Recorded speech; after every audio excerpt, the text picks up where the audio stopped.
Hello everyone and welcome to the Hunter Association, your source for all things Hunter x Hunter. My name is Kaige. And my name is Dylan.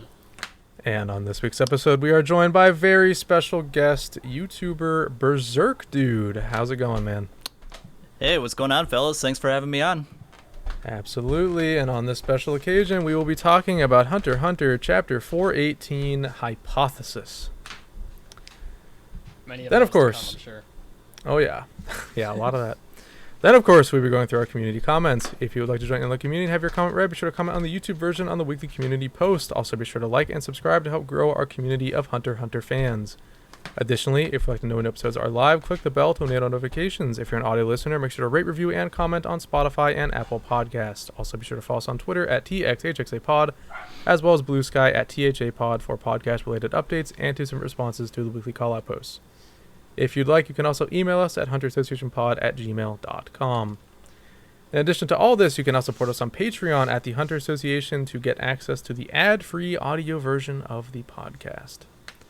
As always, we provided timestamps in the description if you would like to skip ahead to any of the aforementioned segments. Alright, BerserkDude, welcome to the show. For first-time guests, we like to do a little interview, talk about your experience with the series. So, Yeah. to start off, Sounds good, man. how'd you get into the series to begin with? It started around 2014 for me. I remember this because I was graduating college at the time, and I got into the 2014 anime, which was just wrapping up around that time. So I binged that probably in like 2 months, and just absolutely loved the series from there on. But I didn't read the manga for a while. I don't think I started reading the manga until like 2020, 2021. So it was a large gap, you know, like I was a big fan, but I just wasn't really involved with the manga. But as soon as I read the manga and realized like, hey, there's this whole other arc afterwards, and it's absolutely phenomenal with a huge list of characters. It's just been love ever since. So just, you know, the only pain is waiting every 2 years for 10 chapters. But you know, being a Berserk fan, I mean, I'm kind of used to that sort of thing. Right, I was just about to say, yeah, Berserk fans definitely know that struggle too. Yeah. And as for, what is your favorite character in the series? I mean, I want to go with the cliched Hisoka, because there's just so many great moments with him. But I also love Chrollo a lot, too. I mean, I just love his ability, skill hunter, the fact that he could just steal anyone's ability like that. And with the bookmark now, he can use 2 at the same time. It's just so versatile and just so unique. I really love that about him. And it just his aesthetic, too. Like, I mean, like the goth aesthetic with the tattoos and the earrings. I don't know. It really speaks to me in a way. Even though, like, personality-wise, I'm not like that at all in real life, but for some reason, I guess it's just kind of like vicariously living through him, I guess. Yeah, I can see that. Yeah, it's a fantastic nobody design. Is like Chrollo in real life. I hope not. I mean, there's some people out there like that, but you probably don't want to talk to them. No, I think I'm good on that. How about your favorite moment in the series?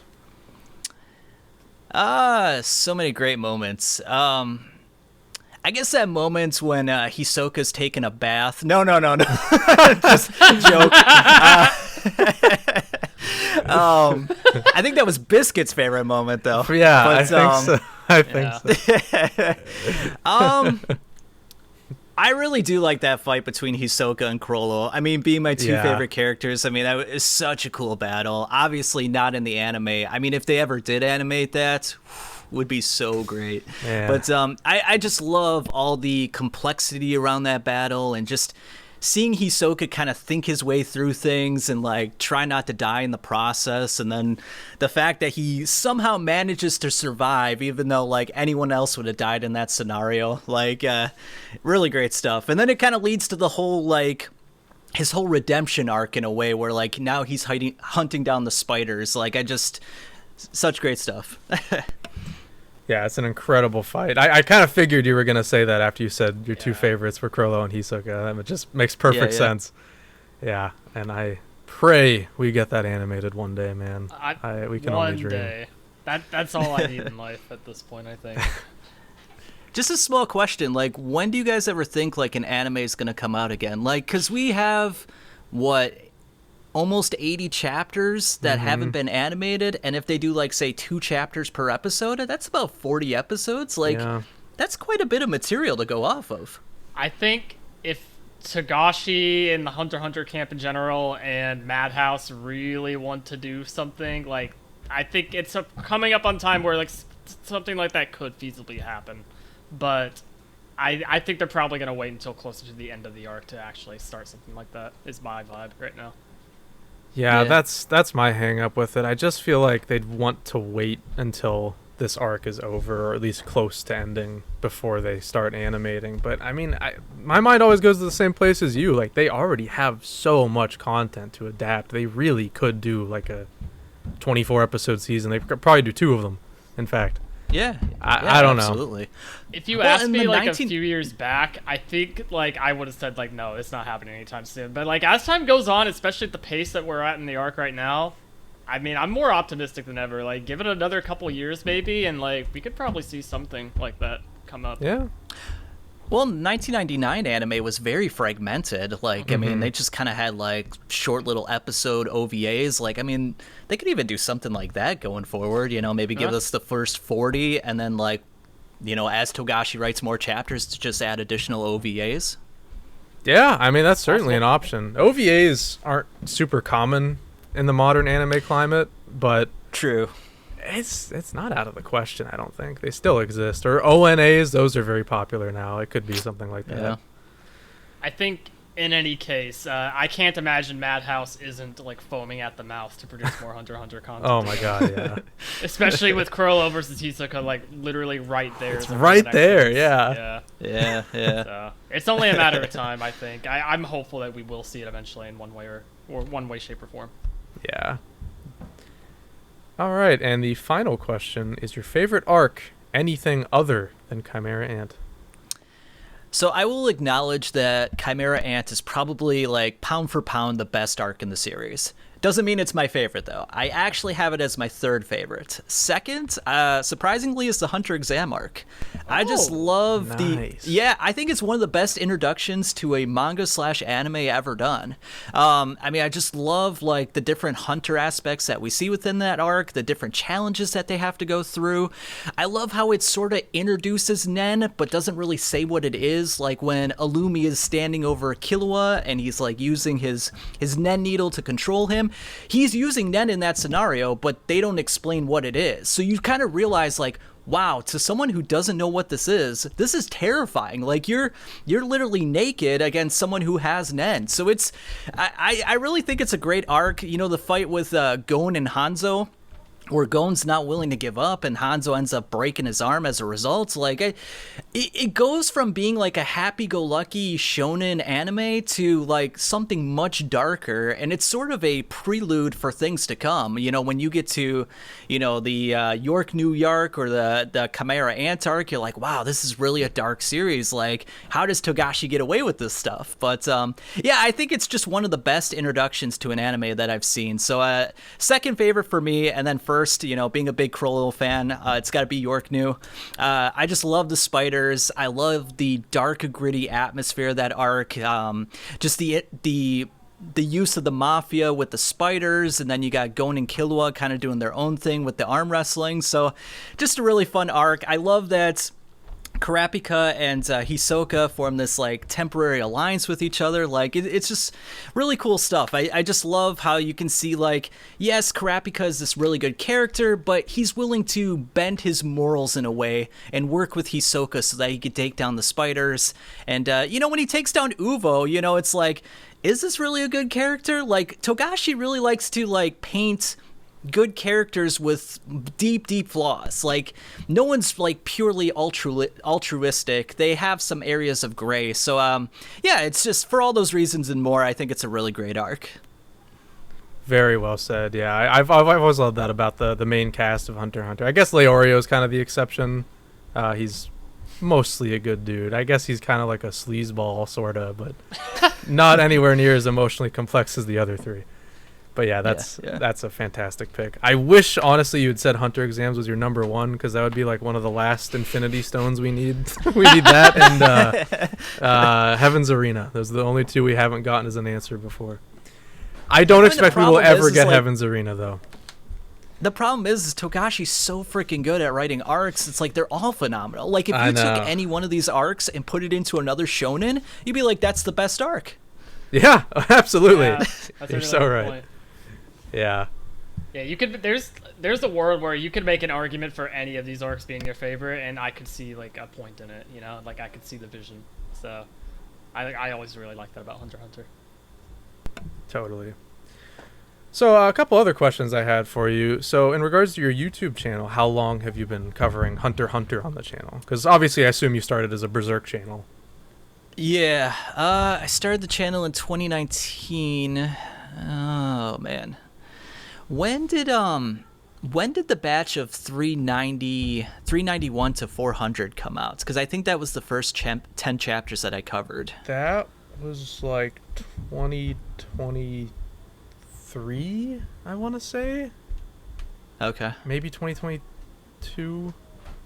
Because usually it's like every 2 years for 10 chapters. So yeah, maybe 2022 now. Might have. Yeah, I think it was like late 2022. I think it was around like November of that year. Yeah. I think, unless I made some kind of like non-explanation video before that, but I think those were my first like Hunter x Hunter videos. So about 4 years ago now. Okay. Wow. Yeah. So you've been covering it for a while. So since the troop flashback batch, right? Yeah. Yeah. Yep. That was a great time to get caught up. Oh yeah. Cool. So, I know this is a Hunter x Hunter podcast, but I do want to talk about Berserk a little bit since you're like the Yeah, let's Berserk do it, man. guy. So how have you? We won't spend too long on this, but how have you been feeling about the stuff lately? I'm just curious about like latest you're talking chapters. after Miro's passing. Yes. Yeah. Okay. I would say like. This is what I tell my fans, is that Kentaro Miura was an absolute genius in terms of his story writing, his character explanations, you know, his deep lore and interest into like Jungian psychology and Nietzschean psychology, and just his artwork in general. I mean, it's non-pareil. Like, you just can't even compare anything else to it. So, I mean, he's like the Michael Jordan of like manga artist. I would say like that's a 10 out of 10.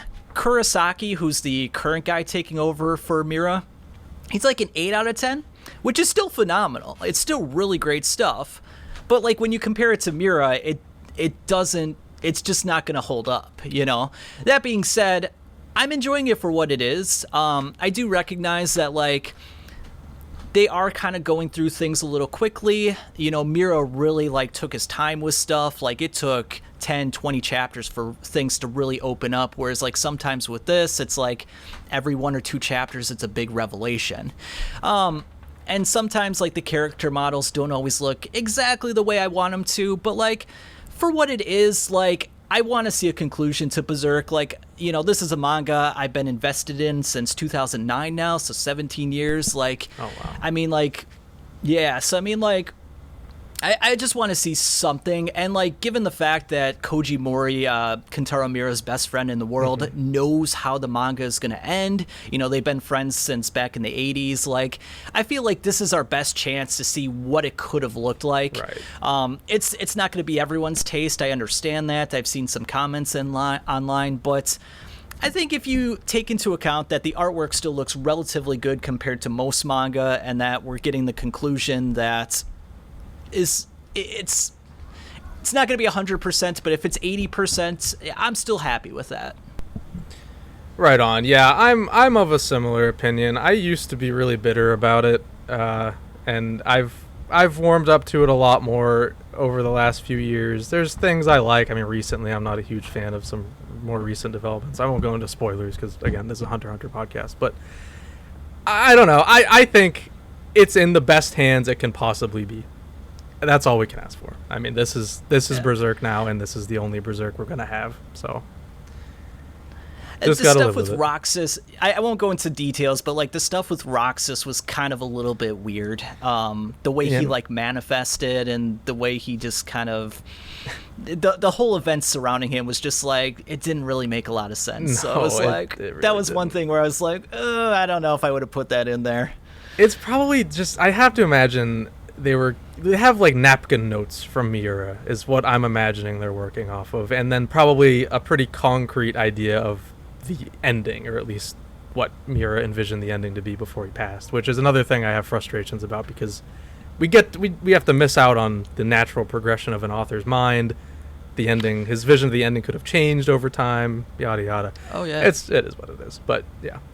Anyways, it's like playing the telephone game, like you hear something from him and then you interpret it in your own way. There's no way you're going to interpret it in the way that he was imagining. And like you said, he might have changed his mind over time. He's like, no, actually that wasn't a good idea. I don't want to do that anymore. Yeah. But it's what we got, so it is what it is. All right, sorry to hijack the podcast, but I just had to talk about Berserk a little bit. I don't get to talk about Berserk with anybody. I don't know anybody that reads it. All right. I know, yeah, as popular as it is, you'd think I know somebody, but I don't. All right, let's go ahead and talk about this chapter. Everybody ready? Yeah, let's go ahead and get into it.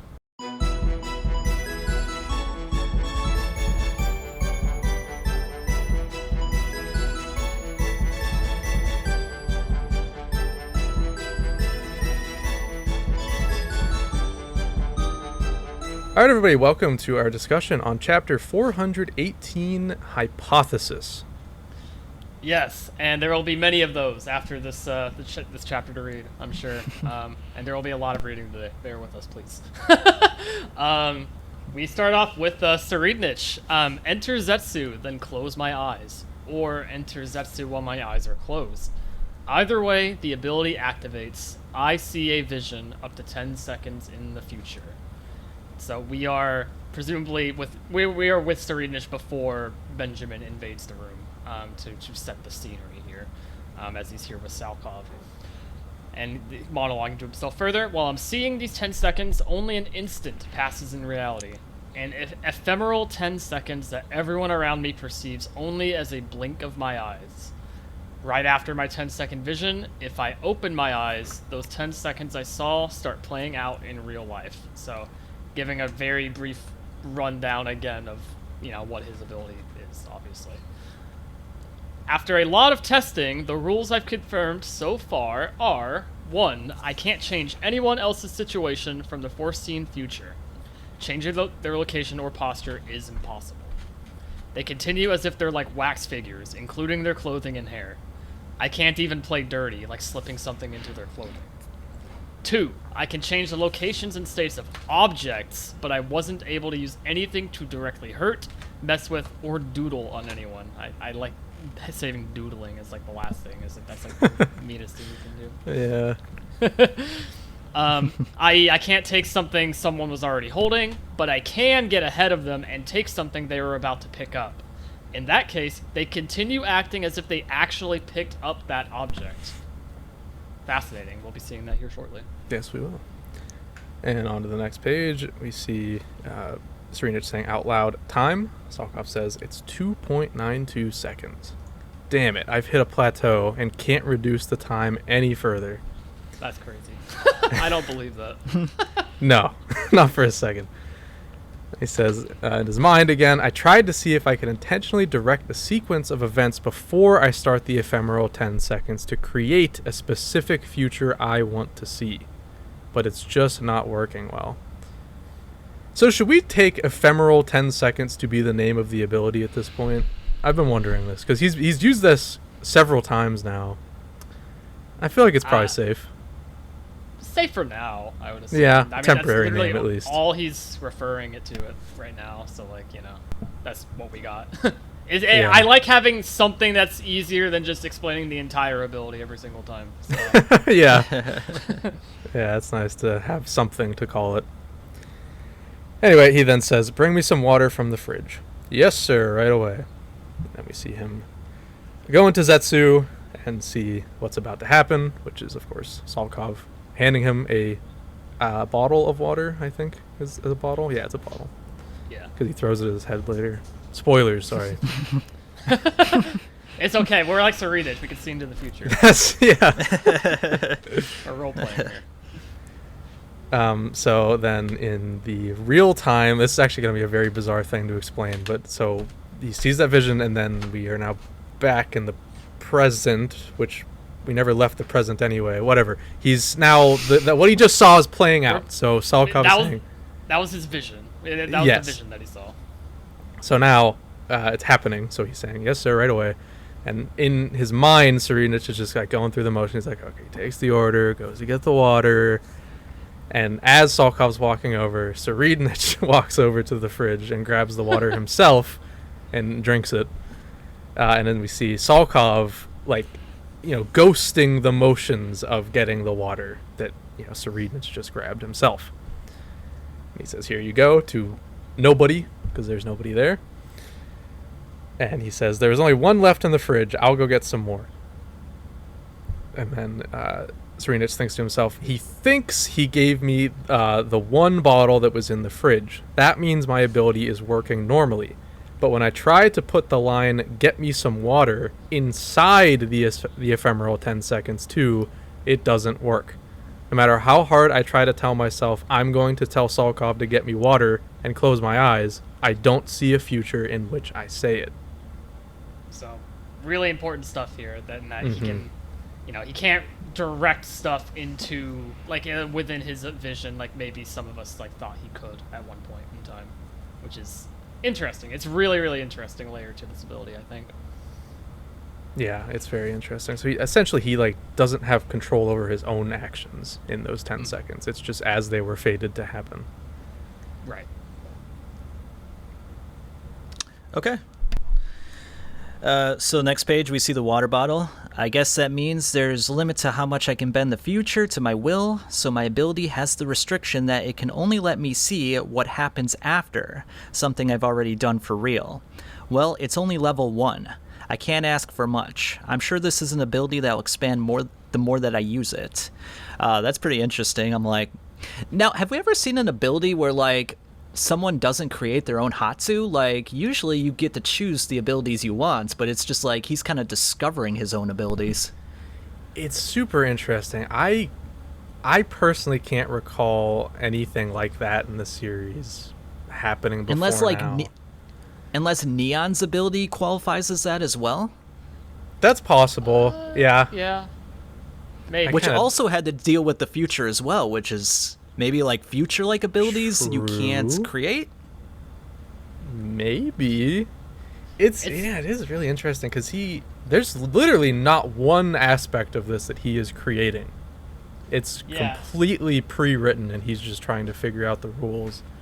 And this is all a byproduct of just like the Nen Beast situation as a whole from the Succession battle. I mean, we've always been in really unique territory with like Nen and kind of like evolving like our understanding of Nen throughout this entire arc, but like this just is further showcasing of that, you pointing out that, like, yeah, these abilities are evolving in real time, but like to what level can they evolve from just like predetermined abilities essentially? Because like, yeah, they didn't have any say in these, so it's really interesting. Yeah.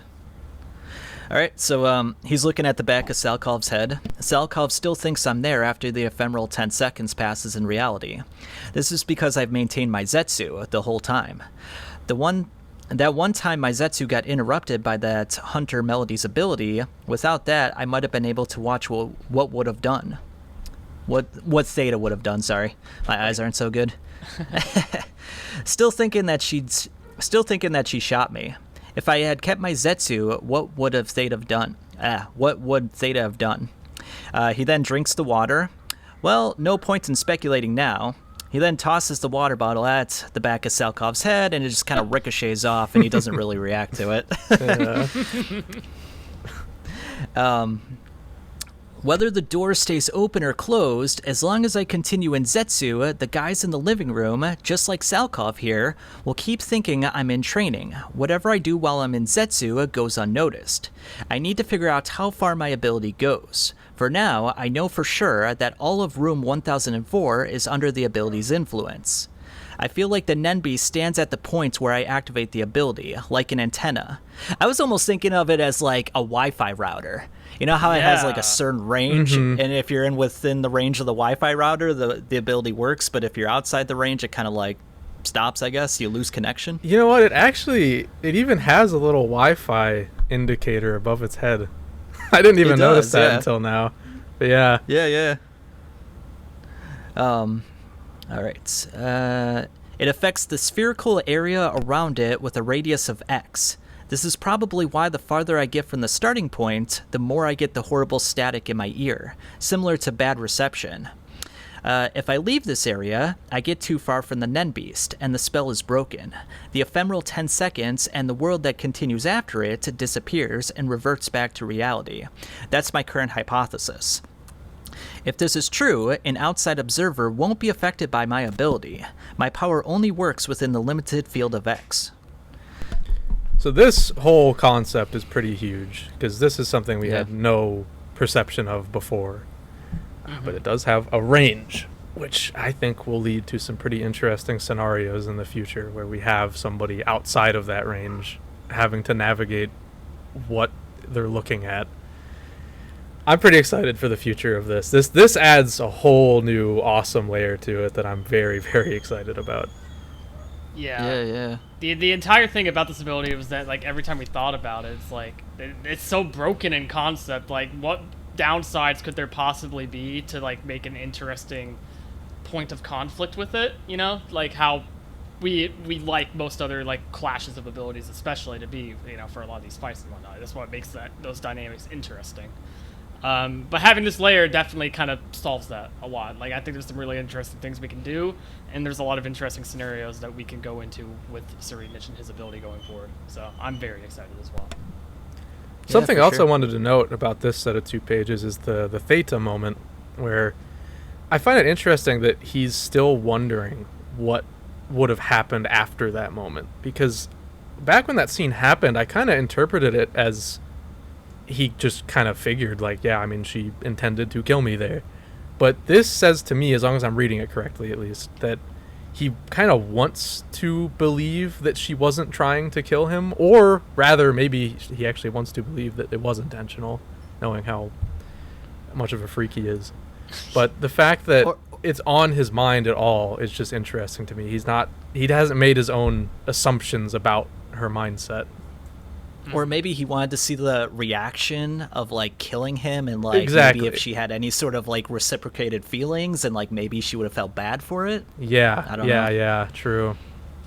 Yeah, the way this is written is very smart, I think, and that it's kind of still masking what Tserriednich is actually thinking in this moment, because, like, there's multiple interpretations of, like, you know, if he's just wanting to see what would have happened reaction-wise and kind of make inferences off of that so he can deduce his own ability further, or maybe he really just is unsure of where Theta's allegiance lies, you know? Like, I don't know. It's really interesting to think about.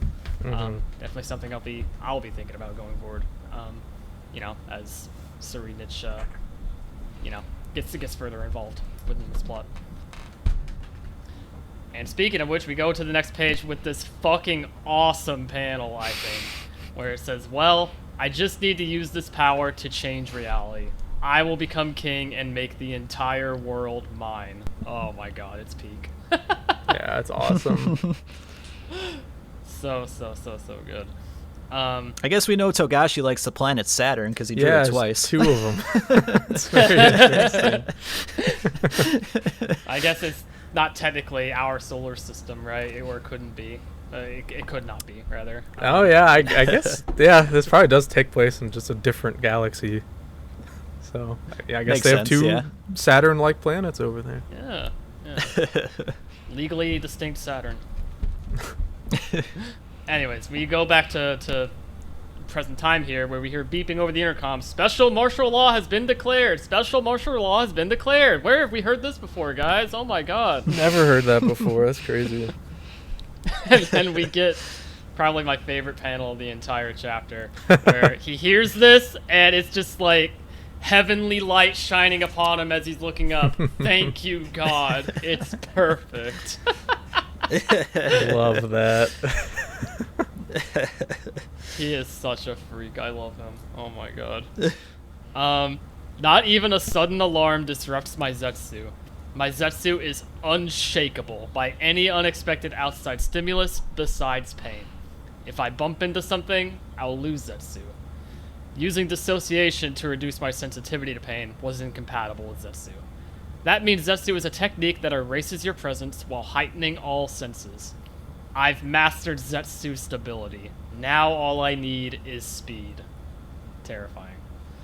as I forget this dude's name. Does anybody have this just off rip? I You talking about Valentine? What is it? Valentine? Yes, that's it. Vantine, yeah. As Vantine exclaims, "Your Highness," to the spot where Tserriednich should be, obviously, because he's in Zetsu. They're all seeing as if he was, he's still there, obviously. As he then says to himself, "Dear God, I am grateful for myself." Like, given all the stuff he's done to women over the years, like, how does he still think that God's looking over him? Like, how can you have that mindset? I just don't understand it. He's the type delusional. of person that thinks that if there is a God, he works for him specifically. Yeah. Uh-huh. I mean, like, Satan was an angel at one point, so I guess, right. like, maybe he's just like, True. Either way, I love how committed we are to just like the Christianity like symbolism now with his character. Like Togashi's just all in on this. It's Like, this batch has been subtly about hammering that point home. He's a character rooted in Christianity, which is very fascinating to me. As Vantine then continues saying, "The First Prince's guards are demanding we open the door. If we don't respond, they'll force their way inside." As Tserriednich then thinks to himself, looks at the tape on the floor. I'm assuming where he just marked for where he marked where he was standing doing his training. Goes back to it and then says, "Zetsu, release." Then on the next page, we see him deactivate Zetsu, and he probably opens his eyes to them and says, "Leave them until they force their way in. But do as they say. Put all your weapons in one place and surrender. Keep your hands up and don't resist no matter what. Hurry." As they say, "Yes, sir." And he says, "Salkov, give me your gun." Salkov says, "Huh?" And he says, "I'm about to die, but tell everyone exactly what you saw." So this is what we saw in, 2 chapters ago, right? Yeah, 2 chapters ago. That sounds about right. And then we see the shotgun blast, and now we see Tserriednich's point of view as he looks on and just says, "Whoa. I didn't even need to provoke him with his gun. I figured he'd rough me up a bit before finishing me off," which is really funny. I figured he would have seen it coming that it was this fast, but no, he really thought this would be a long, drawn-out thing. I feel like he knew it would be fast, but like he just wasn't expecting like immediately. This fast, yeah. Yeah. All right. So Benjamin's standing over Tserriednich's invisible body, and he's stomping his boot on his face like we saw in the previous chapter. "Sheesh, well, I knew he hated me. He's in a hurry because he has... he's in a hurry because he has to finish the whole thing and kill the rest of the princes now that he used the ace up his sleeve. That pisses me off. Spend more time on me, you idiot." So I don't know, like he's such a masochist. He wants to see like his brother like just beat him to a pulp. Yeah. He's like, "Yeah, I'm worth more than that, man. What the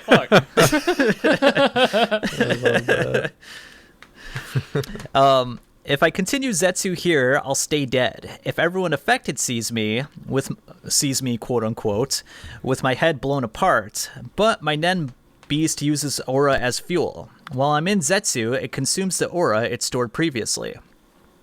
Once that's spent, the Nen Beast loses its power and this field disappears. How long its battery lasts should be proportional to the time spent outside of Zetsu. Say the Nen Beast charges with a time ratio of 11:1. That's what I've been using to balance my training and time spent testing things out. And if the Nen Beast started charging when I first noticed the ability, it'll last another 3 hours and 48 minutes, give or take. It's not a good idea to linger here in Zetsu for too long. In fact, I should bail, ASAP. If that idiot realizes my death was faked, Salkov will be interrogated first, at least. I doubt the order, "Don't open the casket," will fly during the succession battle. But as long as that idiot thinks he's killed me, nobody will try to open the casket. The next page. Once the casket is safely delivered to Dad, he'll understand that this is my strategy. Maintain neutrality and refuse to publicly admit to anything. On the other hand, he won't cover me On the other hand, he won't cover for me if any prince tries to verify my death. After I deactivate my ability, people would be under the impression that I've been executed by that idiot for maybe a few days at most. An hour minimum. I can't afford to waste any time. Still, I'll have to move carefully. Once I leave the room and reach the limits of the antenna, my ability will be deactivated. If I run into any other people or those idiots who think I'm dead, I'm done for. I'll have to anticipate their movements and avoid those routes. So we see basically they're like putting Tserriednich's body into some kind of a bag. Oh yeah, I better prepare a will. And I can't leave the coffin empty. I guess I'll stuff it with some guns. And then we go to Salkov's little internal monologue. The weight of the body, the smell of the blood in the guts. How could this be an illusion? And then to end this little page here, we see Tserriednich writing his will. So yeah, interesting stuff. Wow. Yeah. A lot to unpack here, to say the least. But Yeah. I have to say, how did he do that math like so quickly in his head about the 11-to-1 ratio and having 3 hours and 48 minutes of being in Zetsu? He's a smart guy. You know, it's easy to write him off, but I think he is pretty damn intelligent. I definitely agree, and this is just like a stark reminder of that, I think. Yeah. Yeah. Well, he's been testing this ability for days now, so like he's probably just doing internal calculations, I would suppose. Yeah. Yeah, it paints a different picture than what I had in my head previously. Like, this entire time that he spent training to get his Zetsu down, he was also spending, like, hypothesizing his entire ability and how it works, like, you know, to the nitty-gritty. Pretty damn impressive, I gotta say. Then we move on to the next page after he finished writing his will, which I guess they just so happened to find after he finished it. Fun. Salkov is reading off his will with the casket right next to him, where his body supposedly is. I desire no funeral, nor a posthumous naming ceremony, nor a send-off. I reject all viewing requests. My sole desire is for an honest, truly unified country. Signed, 4th Prince Tserriednich of the Kakin Empire. Right. An honest, truly unified country. Right. That's what he wants. The reason for no viewings is due to the inclusion of the clause in case he was killed by the first prince. In that case, it was expected that the body would be mangled beyond recognition and the casket will remain closed to preserve the dignity of the deceased. Smart cover-up. Very believable at that. Yeah. We have Tserriednich then kind of, getting dripped out now in this like hoodie, like mask combo now. It's a good look. I dig the outfit here. I really do. Hoo boy, it wouldn't have been pretty if the guys who brought in the casket had stayed. I thought I understood if my hypothesis was wrong, it would be fatal. I hadn't found out yet whether anyone who comes in from outside after the ability activated would be brought under the spell. Better work on that too. So now we have another mystery to this layer of his ability of like, how exactly does this function? So like that reads like a Chekhov's gun to me, especially like, there will be a moment that'll happen at some point where that exact scenario will happen, and we'll figure out if it's works in favor of him or not. Yeah. We then go to him opening up the casket. Everyone's under the spell of Zetsu, so nobody's aware, obviously, as he's about to stuff like 1 billion guns inside of it. Which is funny. Salkov continues reading on as he's chucking all the guns in there. He loved his country and chose a difficult path for the benefit of its people. We must respect the wishes of the prince and let him go in peace. To which Vantine then says to Salkov, wasn't there something you could have done to save him? If only you had shielded him with your own body. He's pissed right now. Things could have gone differently. Isn't that right, Salkov? As Tserriednich looks, he's looking onward to this. Not expecting it, obviously. And he's thinking to himself, I'll read this is Tserriednich's internal dialogue, I believe. Don't be insane. First Prince Benjamin would just have one less round and there'd be one more body to deal with. Who is he promoting himself to? This bastard. Where were you when it all went down? As Salkov is trying to reason with Vantine. With all due respect, careless conduct during martial law is prohibited, as it could present the subject to unnecessary danger. Furthermore, the first prince fired his weapon right after entering the room, meaning it was impossible to respond. As Valentine then says, "That's not what I'm saying." Okay, bro, chill. And Tserriednich thinks to himself, "What else is there? You just want to pick a fight." As he then fires his gun at Valentine. He's so pissed off. I love it. So, yeah, on to the next page, we then see Valentine continue saying, "We need to focus on fulfilling our duty in the royal army. That's what 4th Prince Tserriednich wanted us to do." Or, wait, no. Sorry, that's what Salkov said. My bad. That's what Salkov says, yeah. Yeah. And then Valentine gets hit in the head with bullets, but obviously they don't do anything. So they just kind of cartoon, like, squish against his head. I love that. And then he says, "You sure got over him quickly. I hope you find some petty officials you can kiss up to." And then some random says, "Knock it off. We permitted talking about the will only. I'll arrest you all for sedation. Shut up." Or for sedition? What is that word? Sedition, I believe. Sedition, yeah. I don't know that word, but The word of the day, sedition. Yeah, it's one of those ones I've heard like 1,000 times, but isn't it like speaking ill of the government or something? Yes, it's the crime of using That words makes or sense. actions to stir up a revolt or rebellion against the government or lawful authority. Okay. Well, I think we've had a word of the day for every chapter this batch. I'm not kidding. I think we've learned a new word every week. I kind of love The more you know. To be honest. Yeah, that's great. And then Tserriednich says, "Disgraceful, Captain Valentine. Want to switch with Salkov?" Man. And then somebody says, "We've checked everyone in room 1004. They all match the roster. Good, get over here." As we then see Theta again, who's actually looking good. Like, she doesn't have the scar the kind of bandage. healed. Yeah, and she doesn't have like the. Well, is it Go a ahead. Nen scar? Could you only see it with like Oh, might be. yeah, Yeah. that probably. You're right. Good call. Good catch. Yep. Then somebody else says, "You're permitted to move freely within room 1004 only. All firearms and items designated as dangerous instruments will be confiscated." Little does he know they're all in the casket. If the entrance door opens from from the inside without a single knock, it will be regarded as an attack, and a mop-up operation will commence. Respecting the 4th Prince's wishes, his body will remain here until 6 a.m. tomorrow, and the wake will serve to replace the funeral. In accordance to the will, the transfer of his coffin will be done by Salkov only. Okay. Then Tserriednich thinks to himself, "The restrictions mean I can't steal hats or clothes off the royal army either. I'll have to hide my face and bust my way out. If anyone sees my face out there, they'll check the casket. I'll have to make it look like some random thug went rogue and escaped."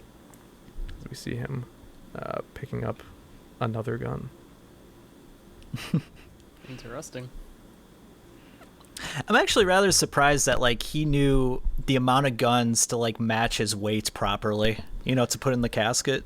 Yeah, Like that's not an easy thing to calculate. No, but like some commenters have mentioned before, he's very skilled in just like taking apart guns really fast and is just very familiar with firearms in general, it Right. feels like. Yeah, he So, does have that gun thing. I forgot. Yeah. I mean, He- if anybody would be believable in like knowing like specific like dimensions and weights of guns to kind of kind of roughly match his own body weight and like form factor, it would be Tserriednich, I think. Now I'm wondering, when he's in like this Zetsu and he's invisible to everyone and he's putting these guns in the casket, like are the guns just floating through the air, or are they also invisible like Tserriednich? Like, what's going on there? Everybody sees the world as if it was if he wasn't intervening, basically. So where the guns already were, they will be like taking those guns. They will think they have the guns in hand, but like they're not there. He already put all of them in the casket. Like the water bottle, Like where the like water bottle. Salkov thought he Yeah. was. Okay, yeah, that makes sense. Okay. Mhm. And that nobody will notice that until he deactivates his Zetsu. So Right. Dang. yeah, nobody's aware right now. Yeah, so it's like two simultaneous worlds existing at the same time It for is. up to almost 4 hours. It's kind of crazy.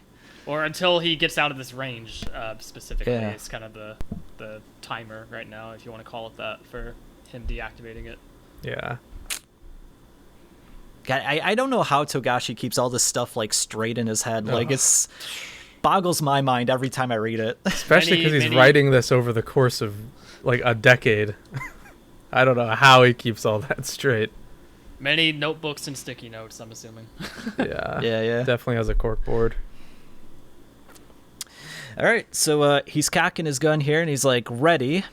And the Royal Army will take the confiscated weapons to the Central Justice Bureau on Tier 2. The Bird Brain is probably on his way there to make the seat that the seat of his military and political power. There's no going back now. That martial law has been declared.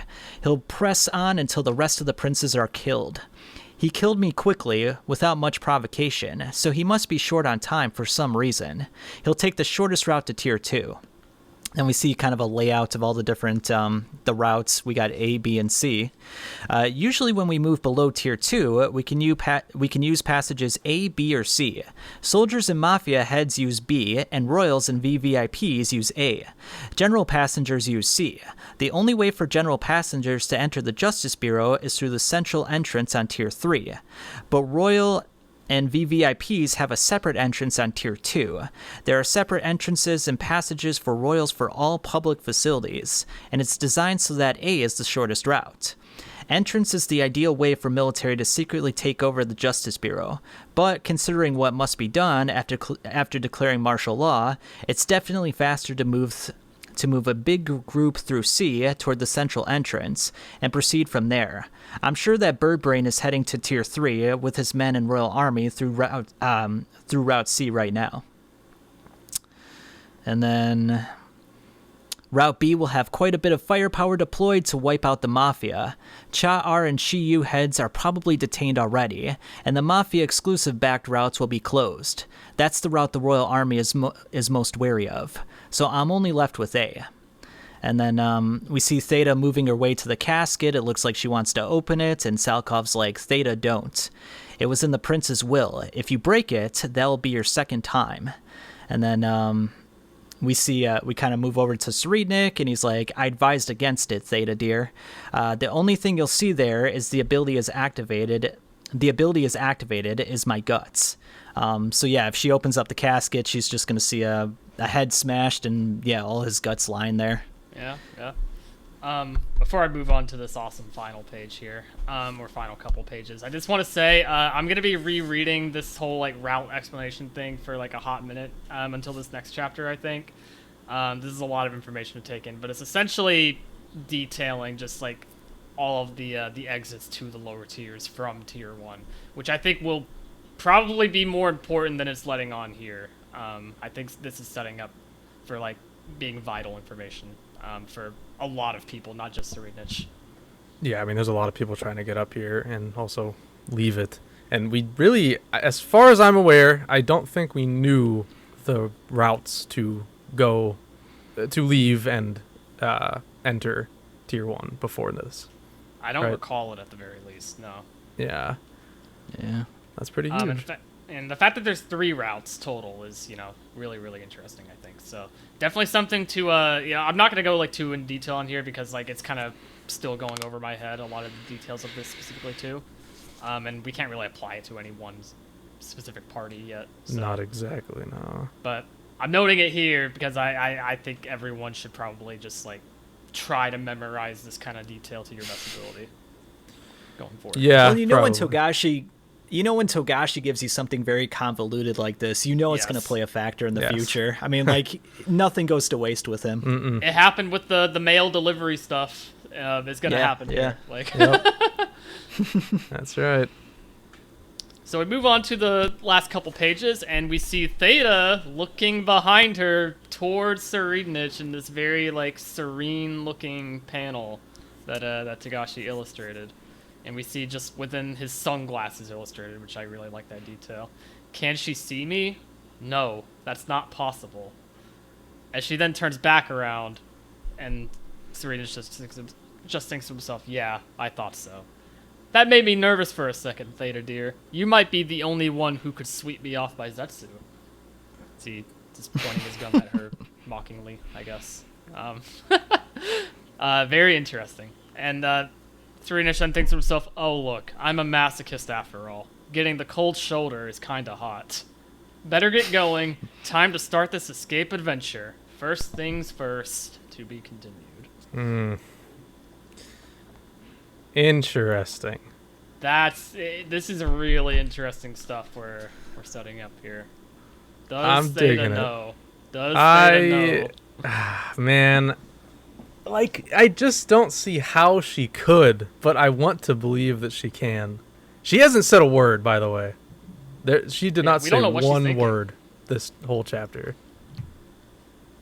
This is gonna read to me like we're gonna cut back in time again at some point, and we're gonna get Theta's perspective on this entire thing, what she's thinking. Ooh, yeah, like what we get with Tserriednich usually. Yeah, Yes, we could get exactly. it with her. I don't know when, I don't know how, but that's the vibe I'm getting. Like we'll come back to this moment. Hey, also worth noting, it could mean nothing, but we don't know her Nen ability. You're right. What if You're right. she could have? I can't imagine what it would be to work this well, but I don't know, man. I have a feeling here. Because why would she look behind her? There's no reason to. There's nothing there. Many questions. But I want just to love believe. the way this is like illustrated and just like what a moment. Like I don't know. Like it gave me a little. It's such a simple thing and like really nothing consequential happened here. It's just like the moment of like feeling anticipation of something. I think it really got me with that. It feels like an important moment. The way that page of her looking behind, it just feels really significant. Like that's something we should be paying attention to.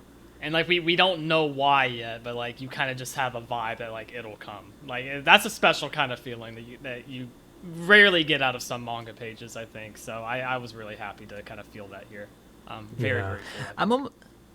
I'm almost wondering if it's something similar to what Machi does, you know, where she put like a Nen thread on people and then she could like follow their trail. Maybe she's got like some kind of tracking, like some kind of Nen tracking device on Tserriednich.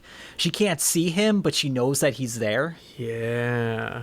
Because like she shot him in the head and he didn't die. So she realizes something funny's going on here and that maybe his real body is not his real body. So maybe she kind of put some kind of Nen tracking device on him where she knows his general location but just can't see him. I dig that. Yeah. Speculate. Just complete speculation on my part. That could be a further thread as to how, you know, we figure out where Tserriednich is later, you know. I don't know. That's interesting. Really, I'll be thinking about that. I like that one a lot. That feels honestly pretty likely, in my opinion, that it's something like that, something that only she can know. But it just makes me wonder about her facial expression, because it's a very loaded look in her eyes. I don't really know how to interpret it. It reads as kind of sad or maybe even like disappointed. I don't know. It's a really fascinating look on her face. You really can't read what she's thinking, you know? No, not at all. I love that about this. I'm really glad she didn't speak in this chapter. I really like that this is all we're given. It's cool. It's really, really cool. Man, and we don't see her face at all when she's looking at the casket. We only see her face when she looks around, when she turns around. So do you guys feel like she knows that Tserriednich's not really dead? I mean, given what happened in previous chapters, she has to know. She has to. I mean, she knows him better than anybody here, I think. Oh, yeah. Yeah, I can't imagine she doesn't at least have, like, the expectation that he's actually alive, you know? It's just a matter... I don't know. So many threads to unravel from this, but, like, I'm so excited to see more. Like, this really got me back into... Like, this is the first full Tserriednich chapter that we got in, like, a hot minute, I'm pretty sure. And what a return to come back to this just whole plot line with him specifically, and Theta. So good. It brought me right back into, like, all the intrigue I had when I was reading and catching up in the first place with this whole part. Yeah, it's just so well done. And it's so interesting to talk about this chapter because I feel like it honestly doesn't give us a lot to work with in terms of speculation about what is going to happen next. Everything's really up in the air. Every piece of information given to us is very loose. It's building a lot of loose threads that I suppose we could attempt to strengthen those threads, but it's tough because there's so many leading out of Tserriednich right now. I just don't know which avenue we're going. We don't even know where he's going right now. All we see is first things first, to be continued. Damn. Yeah. We got nothing. We just know, he's gonna plan his escape. We don't know where he's going. We don't know how he's gonna do it. None of that. He's off on his adventure, So. Now, do you think he's going to meet up with his friends in the army? Given the fact that he's going with Route A, that seems likely, because that's the one directly tied to the military, right? Yeah, so Borkson and Momily, try to meet up with them and maybe devise some kind of plan? I feel like it'll be an unintentional meetup, probably. But I feel like that's being pretty well set up, I think. Like an encounter of some kind, Yeah. Yeah, we'll see. That could also get him... Well, I guess he probably wouldn't see Borkson. Where is Borkson? Is Borkson with Haley still? She's with Haley. Okay, she's with okay. Morena specifically, yeah. But, I know she joined the Haley group, but, didn't Morena tell her to go back to, her that's normal right, duties? yeah. She said, you're free to go Okay. back, just, you're one of us, remember? Remember Right, that, right. So she'll be there. Okay. And Converging plot lines. Oh, She's not gonna kill Tserriednich, no way. She couldn't, even if she tried. Unless No she got chance. manipulated. There you go. Oh, well. Man, what a way to go. That would be insane to kill him off like that. I don't think that'll happen, but just remember that, Well, I mean, he's going to see it coming regardless if he's using his true. abilities, Yeah. so he'll just move out of the way. I wonder how he's gonna actually practically use this ability now that we're mentioning that, outside of this little room that he's been confiding himself to this entire time. How often is he actually going to be using this ability, realistically? It's gonna be difficult to use anywhere but here. It's this ability, now that we know the range, it's like it was crafted just to use in this room. Yeah, he's just was stationary the entire time. The world was his playground in that room because the expectation was he'd just be standing still with his eyes closed the entire time. Yeah. There is no longer that freedom where he's going now. So how is he gonna implement it? How often is he gonna use it? How much energy is he gonna have at any given time to actually stay in Zetsu while he's on the run? I don't know. It's really interesting stuff. I can't wait to explore it more. This is actually gonna challenge his application of this ability, and I'm really excited to see how that happens. And what's the practicality of this ability? Besides tricking people that he got killed, he can't do anything offensive. He can't touch people. He can't, shoot them or, steal their clothing. He just can take stuff before they take stuff. I'm sure there's going to be some elaborate explanation of, how he can use this to his benefit. But right now, it seems like it's just kind of like a parlor trick at this point. You're very right, but it's about... I think the strength in this is just his own intelligence, because he'll be able to use this party trick in ways that we cannot possibly foresee. I'm really anticipating the day we actually get to see a Tserriednich fight. I want to see how he utilizes this in a combat scenario. There's certainly ways, but you have to really think outside the box to utilize it in combat. Because this can be effectively used to teleport, at least to the eyes of the opponent, which I think will be huge for him, at least. It can only last a couple times. If you see it once, you kind of get it, So you'd have to utilize the element of surprise to some degree to make it work. Kind of reminds me of JoJo's Bizarre Adventure where Dio was teleporting. Oh, yeah. Pulling her down the stairs, yeah. I hope he does something like that. Just to mess with him. He does seem like the trolling type, so I wouldn't be surprised if he did something like that. Yeah, honestly, you're right. But yeah, I absolutely love this chapter. I'm just so excited for more Tserriednich stuff. We've been waiting for so long. It's also, this chapter just solidified, like, man, we are really getting down into it now. Every single character is making huge plays, whether we're seeing them right now or not. We're seeing Tserriednich right now. Who's to say we aren't going to see, I don't know, Tubepa's big play next chapter, or a big development with Miriam. Yeah, sure. Tyson's big moment, finally. Tyson, I mean, I feel like it's coming, honestly. I mean, You gotta feel like she's the next one that's gonna die, right? Like, I mean, she just seems so useless. Likely, but she's gonna die quickly, and then like her effect is gonna leave a lasting impression on the rest of the contest. That's my prediction with her.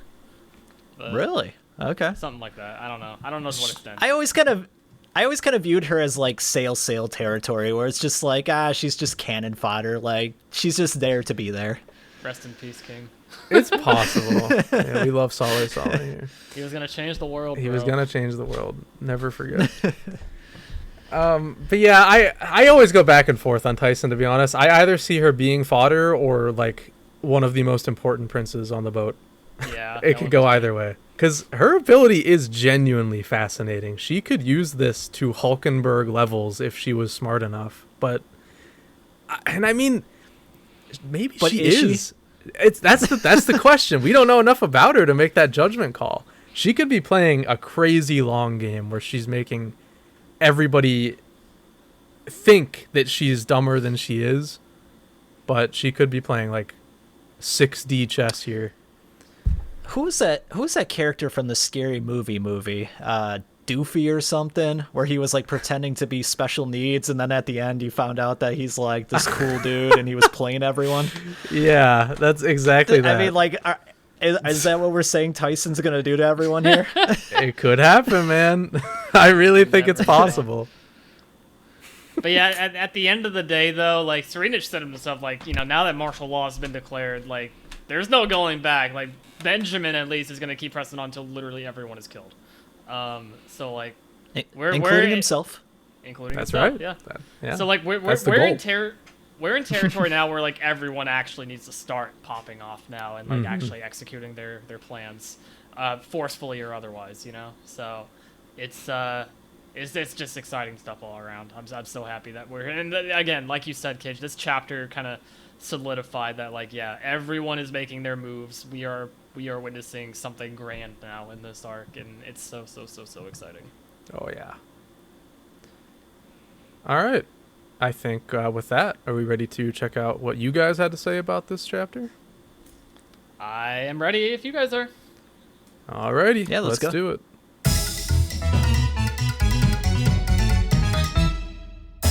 Okay, now it's time to read what you guys have to say about Hunter x Hunter Chapter 418, Hypothesis, and we'll be reading many of those here, I'm sure. Usual reminder, if you want to get in on the fun discussing any given content week to week, make sure you keep an eye out for the YouTube community posts, as well as a call-out post on Twitter and Bluesky. And, of course, you can always email us if you so choose at hunterassociationpod@gmail.com. So, first things first, we have from FinksFan over on Twitter. What I find interesting is how similar Seri and Hulkenberg's situations are when it comes to understanding their Nen abilities.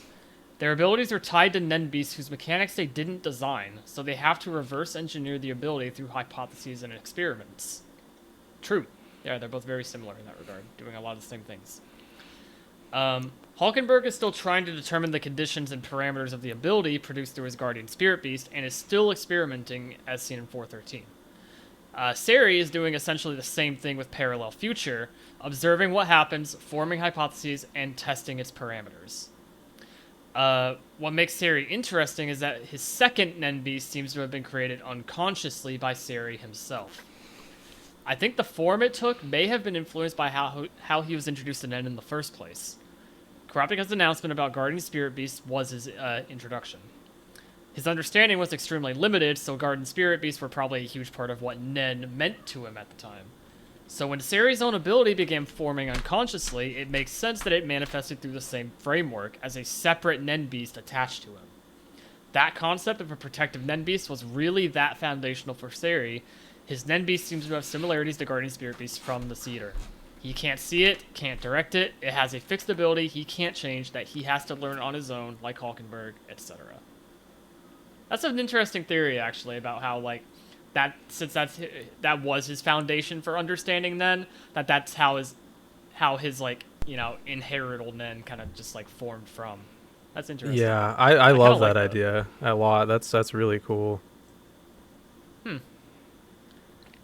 Yeah, no notes. I think that's a really cool theory. Obviously unsure if that's actually, what's happening here. But yeah, I dig it. I dig it a lot. Nice shot for that. Very, very strong theory. I really see a lot of potential in that being true. Mm-hmm. All right, the next one is from Bluesky. This is Mickey, who says, I took Theta's glance as her knowing deep down that there's no way Sari is dead because she's seen up close and personal more than anyone else just how crazy his ability is. So I interpreted it as her looking at the exit of the room and thinking, you definitely left, didn't you? Okay. Yeah. It's a very simple reading, but I definitely think that's plausible, I guess he is walking towards the exit. Or, well, no, actually. It's kind of hard to tell. I don't know. Because she's actually leaving the room whenever she looks back. So that would imply that he's not by the exit. But I don't know. Either way, yeah, similar sentiments anyways. I mostly agree with you here, except that part, pretty much.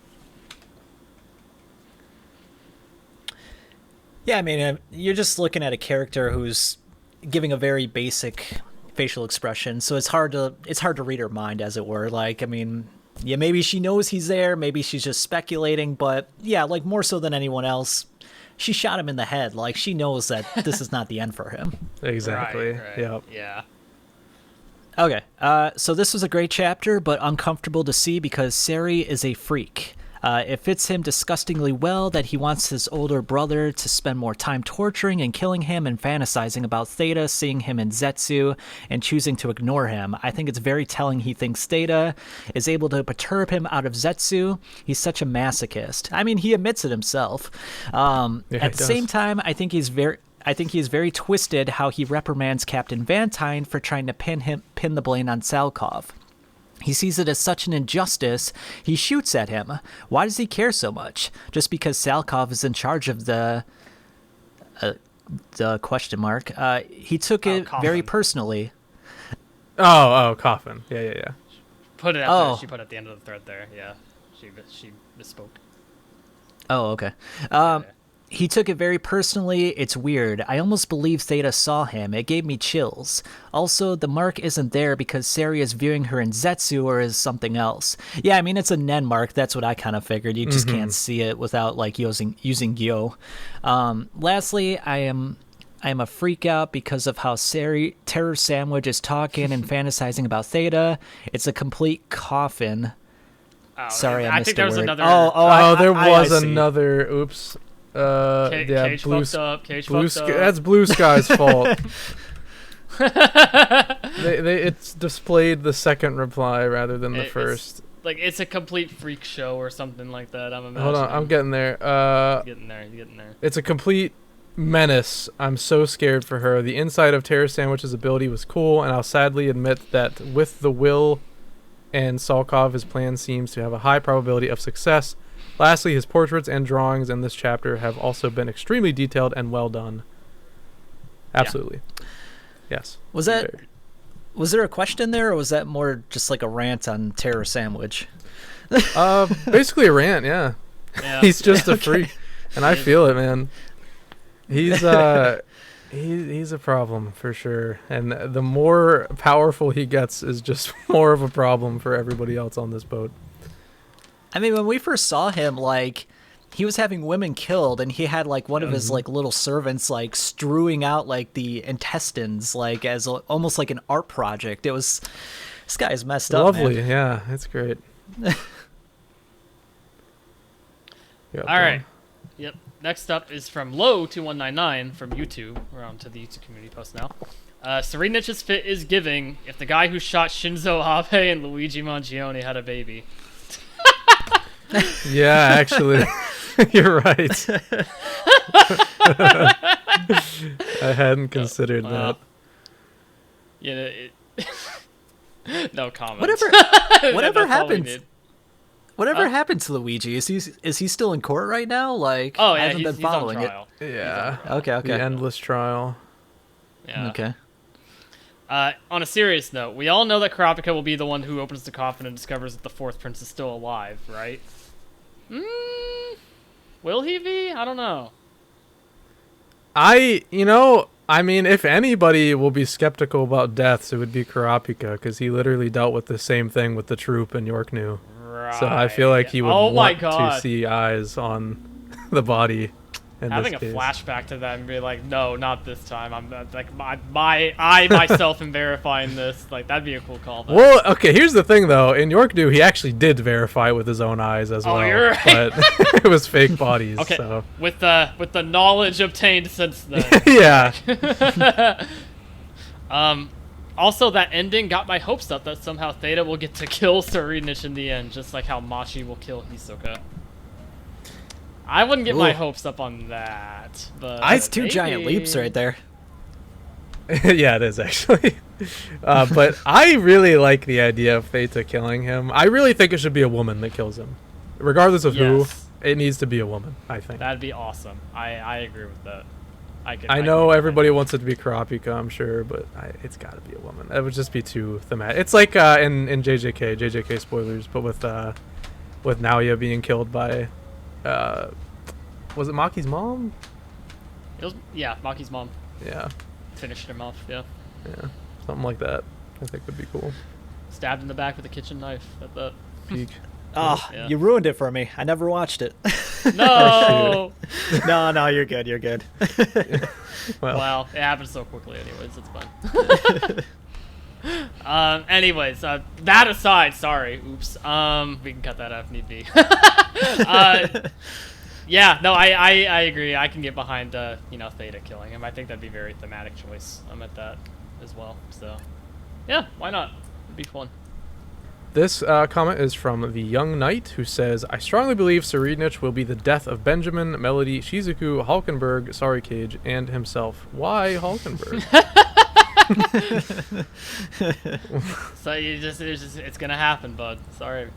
I think not. Oh, Benjamin's... are you a big Halkenberg fan?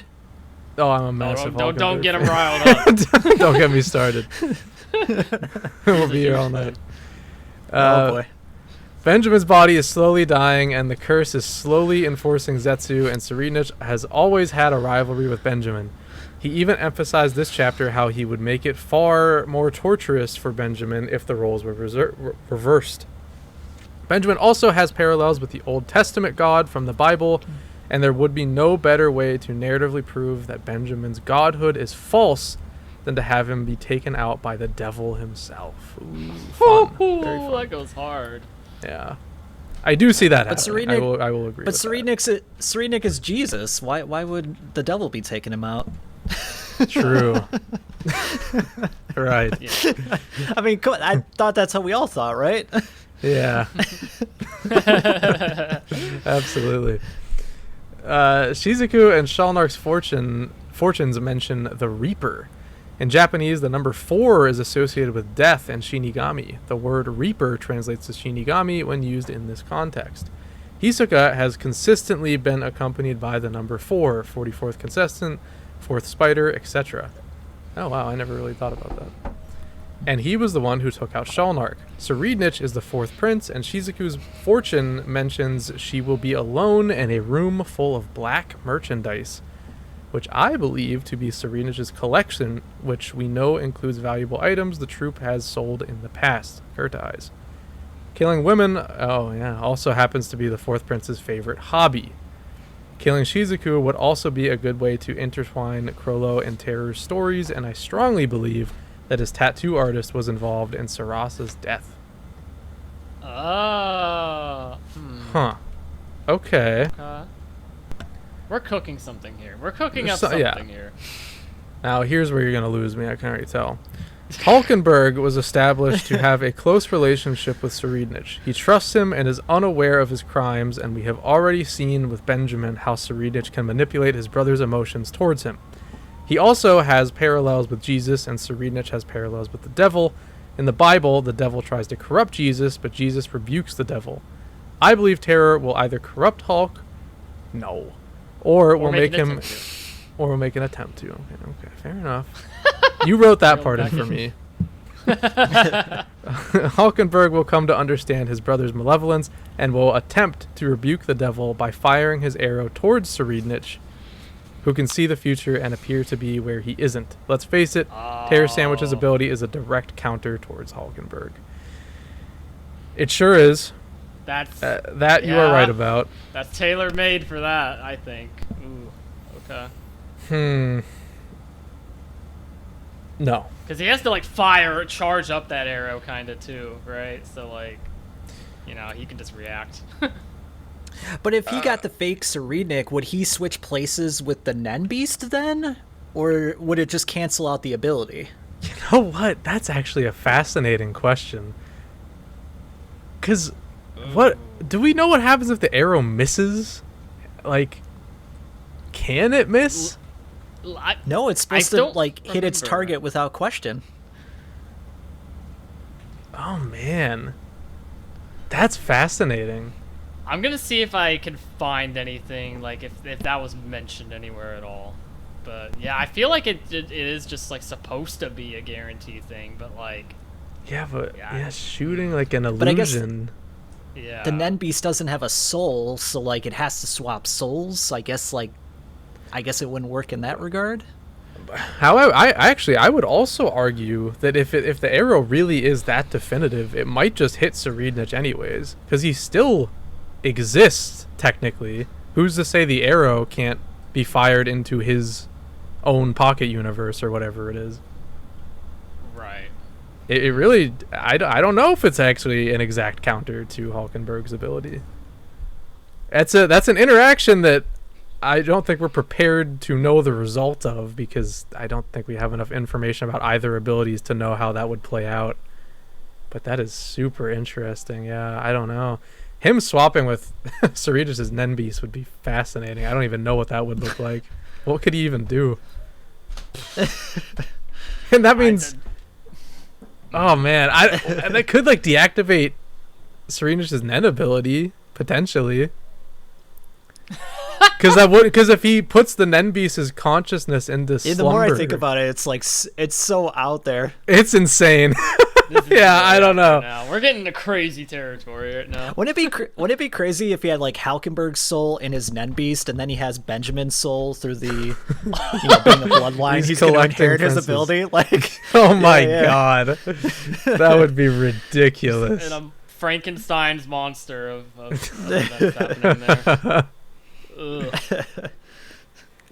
Anyways, the Young Knight continues and says, Terror has consistently been interested in Melody and has been trying to get in touch with her. It's clear that their paths will intertwine, and given how she was deformed by the Sonata's twisted form of art, probably, I believe that her fate will either end with her becoming part of his collection, or with her playing the Sonata. Oh, wow. Which she has memorized, which will result in her death and Tserriednich ceasing to be human. Melody playing the Sonata is fascinating. I can't believe I've never thought about that in my life. But yeah. Oh, man, what a moment that would be. Holy cow. Yeah, that would be so cool. I'd hate it for her, but that would be a really good moment. That would be a woman killing Tserriednich too, in a way. Hey, that's true. That's true. I like that. That's That'd be pretty fun. good. That would be pretty cool. Rip to anybody else hearing that though. That could be major collateral. They don't necessarily have to die, because we know Melody heard it and just got disfigured. But Right. She only four heard, other people died or something. She only heard one line, right? I can't remember now. I think that remember. sounds about right, actually, but I don't know off the top of my head. It's been a minute since I've refreshed myself on that. You could be right. I know the people with her died, though. She was the only survivor. Yeah, anyway. As for himself, Tserriednich's greatest disadvantage is his egocentric nature. His hubris will lead him to perish from what would probably have been an unavoidable end. His talent is only potential, and that's all it will ever be. He will certainly die by the hands of a woman, and my main candidates are either Theta or Melody. I am on board with that. I don't know, unless like Morena, I guess, but that feels random. Yeah. At least right now. I mean, he's potentially about to get involved with mafia stuff, so maybe that won't be as random as it seems at some point. Maybe, but like I feel like the Morena that we know to be not the actual Morena now. Like I feel like she's very, she does not care and give a single fuck about Tserriednich. Is kind of the vibe that I'm getting right now. I think she's just there to do her own goals. But she wants to destroy everything, so invariably that means Tserriednich as well. Yeah, that's a fair point. I don't know. But yeah, I think Theta or Melody would be much more likely candidates at this point. Yeah, great comment, though. Great read. Okay, so next one, I can already see a scenario where Seri catches some type of actual feelings for Theta and undoes his Zetsu, leading to his death. I think Theta looked at him because she knows he can fake his death and is elsewhere, or maybe she was out of range and could see him but didn't react because she feared his guardian spirit beast. Either way, it was such a cool interaction. She definitely wasn't out of his range because she was right there. Yeah, no, that was definitely not out of range. That would be crazy if it was. Yeah, no. That would be pathetic. For all intents and purposes, she should have been under that spell, right? So, like, that's indisputable, I think. Mm-hmm. It's a matter of if she could perceive it or not, really, more than anything. Yes. And to what degree. So. Also worth mentioning, I don't know if it's related or not. In all likelihood, probably not, but she is, like, on level 2 of his curse. That could have something to do with being able to have some kind of perception of what's going on with him. Okay, yeah, maybe. I don't know. Good point. Yeah. Okay, next up is from Rex George Rodriguez. Hi guys, great to be here again. Welcome to have you, bro. To start off, one thing that stood out to me in this chapter, despite all the explanations in the first half, was Tserriednich's further characterization. He seems to actually enjoy it when people don't value him or think highly of him. We see this when he's disappointed that Benjamin doesn't prolong his fake demise and instead kills him immediately. Then there's Theta. Finally, she is here after being absent for a couple chapters. More than a couple of chapters. Who, because of Tserriednich's ability, can't perceive him, and somehow that gives him satisfaction because of his particular kink. On the other hand, he doesn't seem to value people who genuinely admire and care about him. We see this with Vantine, who gets emotional and tells Salkov that he should have done more to protect the prince. Tserriednich is clearly annoyed by this rather than appreciating Vantine's loyalty. I wonder if this contrast will eventually play a role in his downfall. Maybe. I could very well see it, for sure. Yeah. I can see it developing more into like it comes that kind of factor comes into play if he does meet up with like his squad mates, you know? Like there could be something to play off of there, probably. Mm-hmm. Regarding his ability, I'm not even going to pretend I fully understand all the mechanics because it would probably fry my brain. But I do wonder if the second Nen Beast, the one associated with the 666 mark, could somehow be targeted or interfered with to shut down or weaken the ability, like Rihan's Predator countering it. I also find it interesting that both Camilla and Tserriednich have abilities that make unusual use of Zetsu, while having their Guardian Spirit Beast as a backup if they turn off Zetsu. They're full siblings, right? Because in chapter 402 or 403, it was revealed that Hulkenberg was switched with Dwazel's child at birth. Camilla and Tserriednich look more alike to me. Trying to think. They're full siblings, right? I believe so, yeah, as far as we're aware at least, right? I'm not 100% on that. I can figure that out, though, while you keep reading. Okay, yeah, please fact check that. Yeah, didn't they have different mothers, I thought? I thought so, to be honest, but I'll find out. I thought Unma was like the mother of the 1st, 4th, and 9th prince. That sounds right, actually. I don't know. Yeah, hold on. We also had reveals that, I can't... like, because she's There's actually Hulkenberg's. Okay. Right. Yeah, no, they have different moms. Unma is Tserriednich, Benjamin, and Hulkenberg's mom, and Dwazel is Camilla's mother. Mm-hmm. Okay. So I mean, But not so necessarily. Hulkenberg was switched with Dwazel's child at birth, but no, I don't. I don't. I think you're reading into that incorrectly. I think It's been a minute. To be baby honest. swapping makes things so fucking confusing, dude. In any case, I don't think the similarities of Nenbeast has anything to do with them being like full siblings or anything. Like, it's just a trait that they happen to share. Is how I'm interpreting it right now, at least. Yeah. Well, and then but when you also consider that Tserriednich might be Beyond's child, like, that kind of rules Right. out any possibility they're full siblings. So, I mean, like, there's so many variables at play here. I know. Very good point. Yeah, that is something that a lot of people are still speculating, obviously. Yeah, I don't know. It's still really cool though that we have Nenbeasts like that kind of just like have like secondary functions to like main abilities. It's cool. And finally, Tserriednich is finally getting out of his room. This opens up so many possibilities for different plot lines to converge.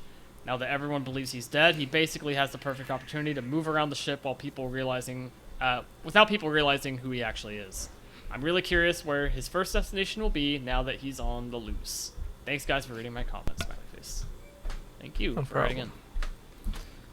Yeah, I can't wait to see what Tserriednich does. I have no guesses as to what as of this very moment, but it's going to be awesome. Can't wait. Absolutely.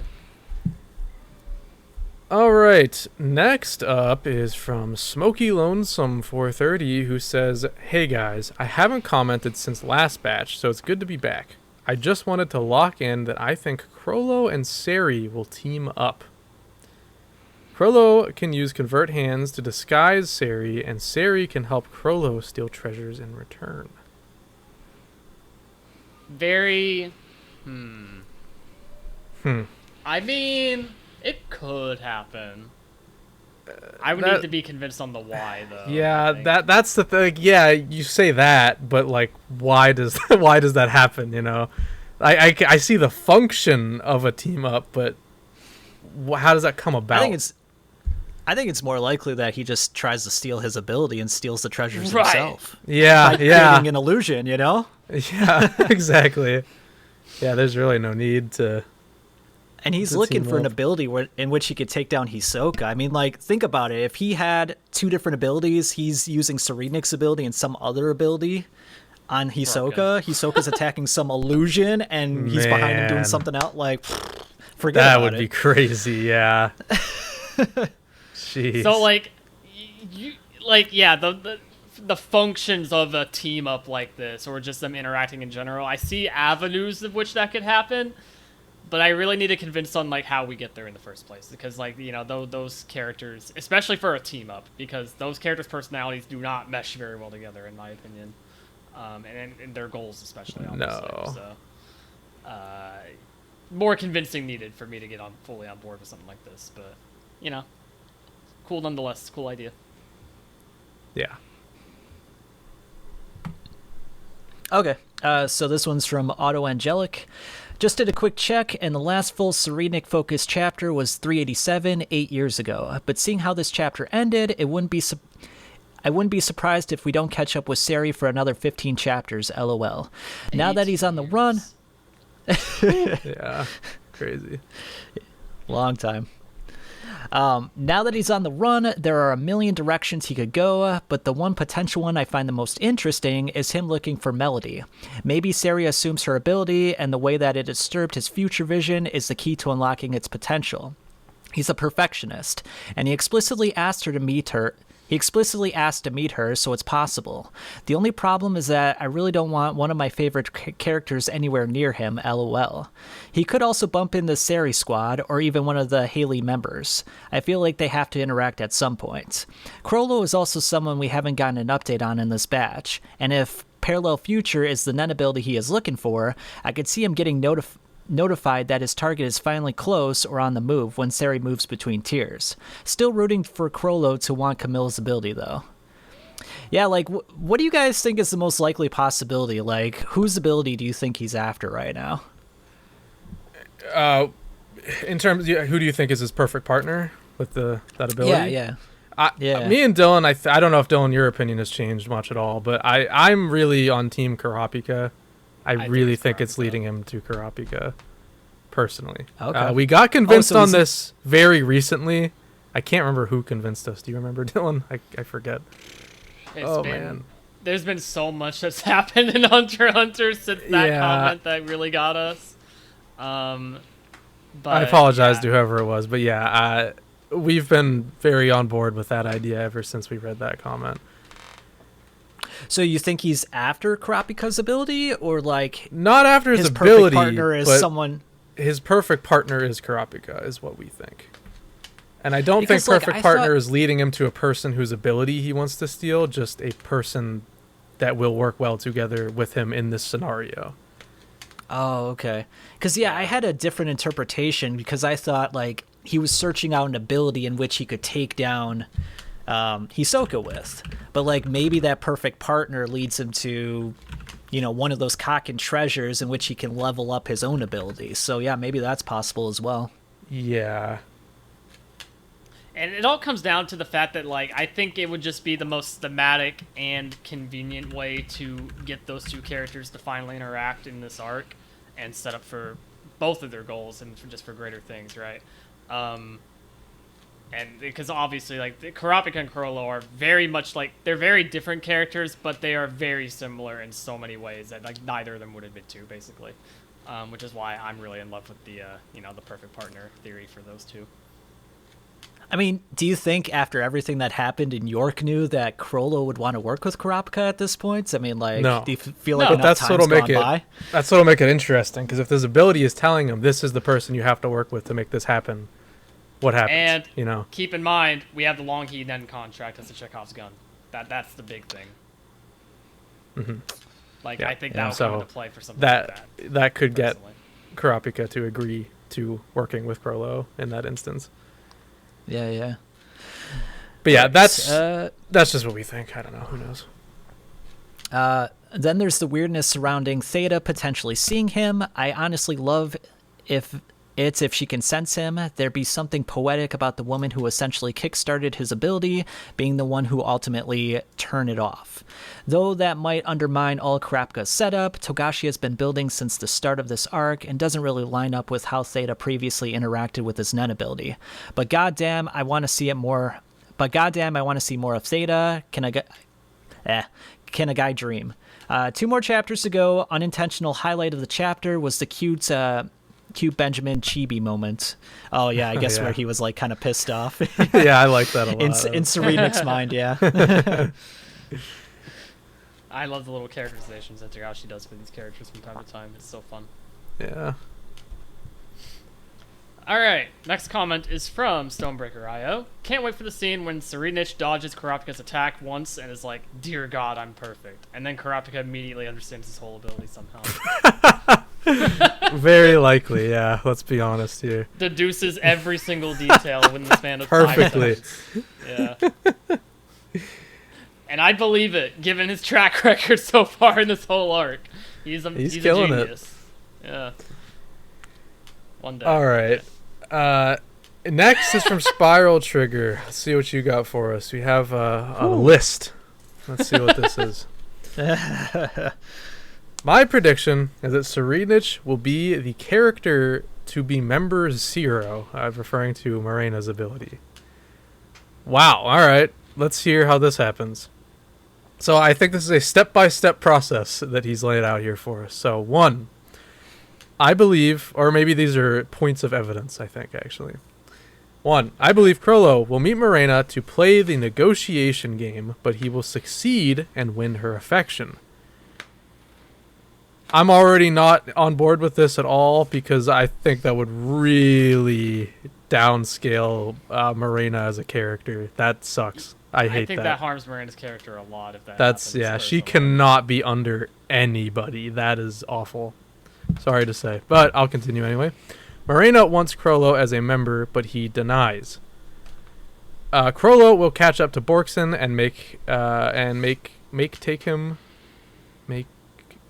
and take him to tier 12 through passage A, so he can steal the treasure. I think they run into Tserriednich and find out who he is via his cover being blown.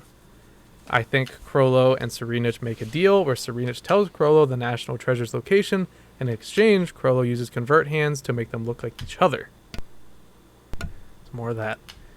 Tserriednich runs into Morena and voluntarily accepts contagion while she thinks he is Krollo. Okay. Benjamin... That's a little more interesting, I think. That's a little interesting. Benjamin finds out that Wobble is in the room with Unma because she orchestrated a second swap with Benjamin's baby and Wobble behind Oito's back. Good lord. Triple baby swap. That's oh my crazy. God.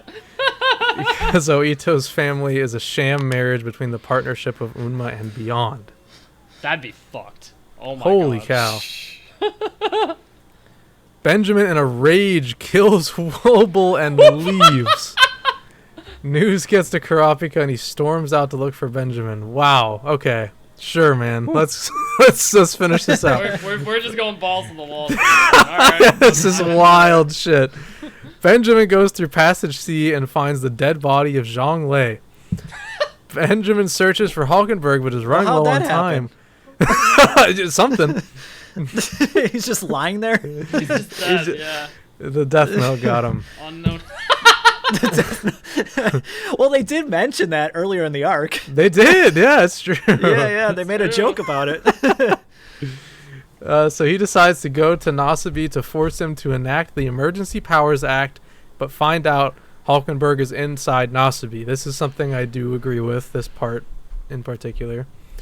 I did want to bring up something really quick here. Like, where do you guys think Hulkenberg's soul is right now? Because, like, right there. I was kind of running through the list of my own video, and I was thinking, what if he did switch with Nasubi? Like, wouldn't that be, like, the perfect spot to be in this contest? That's exactly what I think. I think it's Nasabi, personally. I don't know if you're on board with that, Dylan, but I really think. Yeah, I could see it. That'd be really cool, I think, also. So... It's hard to say. Hulkenberg's just a gigantic wild card at literally all times. So actually, hold on, wait. Let me rephrase this. I think his goal is Nasabi, but currently he's in Losers. Oh, I don't think he's in Nasabi yet, but I think we're gonna get there. The end game is Nasabi. Yes. Yeah, I was thinking too far ahead. I'm sorry, but right now, at this very moment, he's in Losers. And I'm pretty convinced. What about one of the Queen Mothers? Like, they're not officially part of the contest, and that's like kind of like the perfect spot to just kind of hide out for a while. Yeah, that would be very advantageous because they are unlikely to be in any real danger. And plus, like, they have political influence within the Kakin Empire. Yeah. That would be huge. Especially if he got into like Unma, who's been making ridiculous plays lately behind the scenes, that would be massive. I mean, imagine if we come to find out that some of these like recent plays were actually Hulkenberg. Like, it wasn't Unma. It was actually him in her body. Possible. It's kind of cursed when you think about it. Like, he going inside of his mother's body, like, doesn't sound right. No, it really doesn't. I could get on board with the Nasabi train of thought, though. Like, that kind of meets his, like, you know, his agenda, basically, what he wants to do with this contest in general. Like, yeah, I could see it. Yeah, it would open a lot of doors for him. Mm-hmm. Where did I leave off here? It was 9, 10? I think, right? Yeah, 9? yeah, you read 9. I've read 9. Okay. 10. Yeah. Benjamin leaves distraught and he runs into Tserriednich. He will know it's Tserriednich by his mannerisms. That's believable, yeah. Tserriednich reactivates Parallel Future to kill Benjamin via the gun. 12. This means that Tserriednich has killed 2 princes and will not only gain another ability that can help expand Parallel Future, but he also becomes a new member Zero himself. 13. As he kills Benjamin, Kurapika shows up just out of range of Tserriednich's ability to see what actually happened. 14. I don't know about all of these exact circumstances, but I do see Kurapika one day being outside of the range and seeing something happen. That just feels like something that will happen. Tserriednich leaves undetected, but the shots draw the army and Kurapika is blamed for the killing. Oh, wow. They will say Kurapika's motives was the fact that Benjamin killed Wobble and seeked revenge. 16. When Kurapika is locked up, I think that's when we get Beyond's first contact with Kurapika through Cleopatra, so he can get to know who is his child, so so he can complete Long He's request. Incredibly elaborate, but there's a lot. There's a lot here. I don't agree with probably 80% of this, but there's things here that I can see happening. I think Kurapika getting arrested is actually a really interesting avenue to take, but Yeah. I fail to see the long-term narrative benefits to it. That just feels like, because I mean, it's not like he can get out, really. If he's arrested, we've seen time and time again, you're kind of just stuck there if you get arrested on this boat. I don't really see how he could still, like, work from the shadows or get out unless, I guess, there's, like, a trial that's held where he's proven innocent and released. Maybe there's just some, like, bargaining that happens at Yeah, some point. Like, I don't know. true. Like, with Beyond, especially, you know, with his influence. I don't know. I don't know. It's interesting to think about. And being a member of the Zodiacs, like, does he have any sort of, like, special privileges where maybe he wouldn't be arrested? He would just be on, like, house arrest or something? Just, like, stuck within Queen Oito's room? That's possible.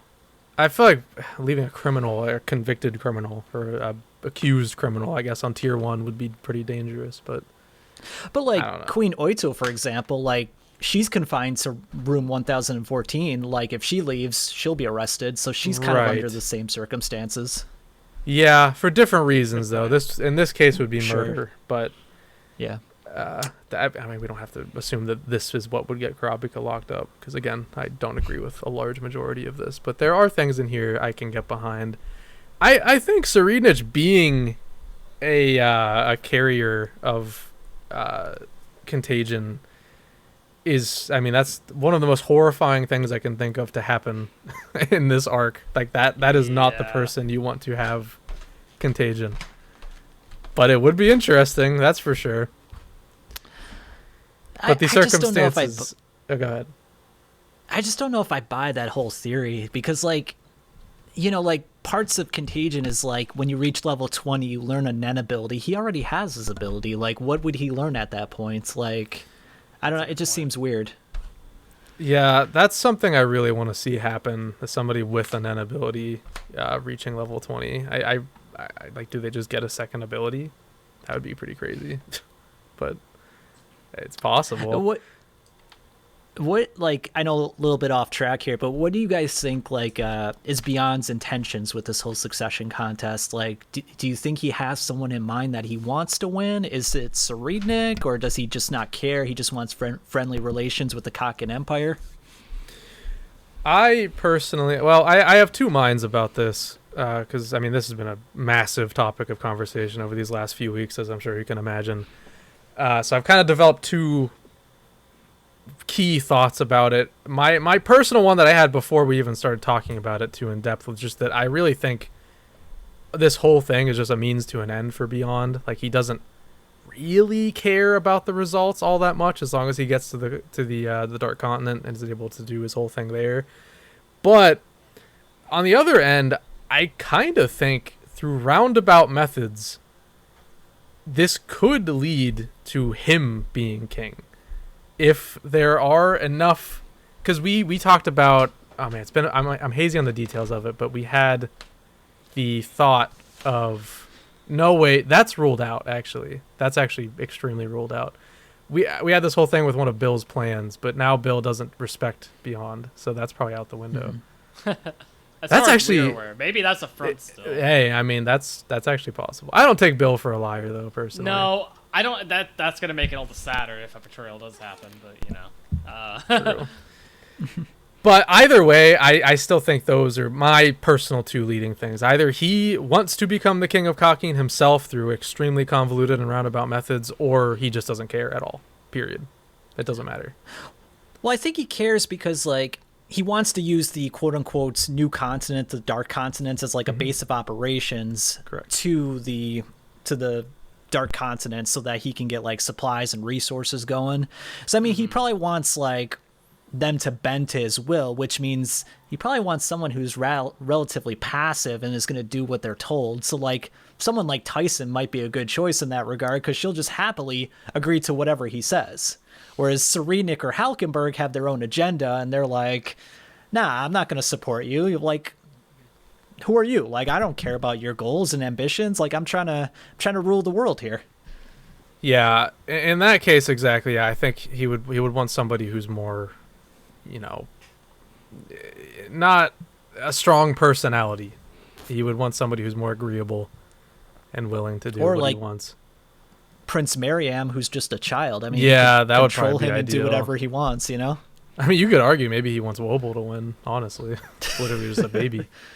Yeah. All right, so last one here. Yes. Yeah. Gigu Biku.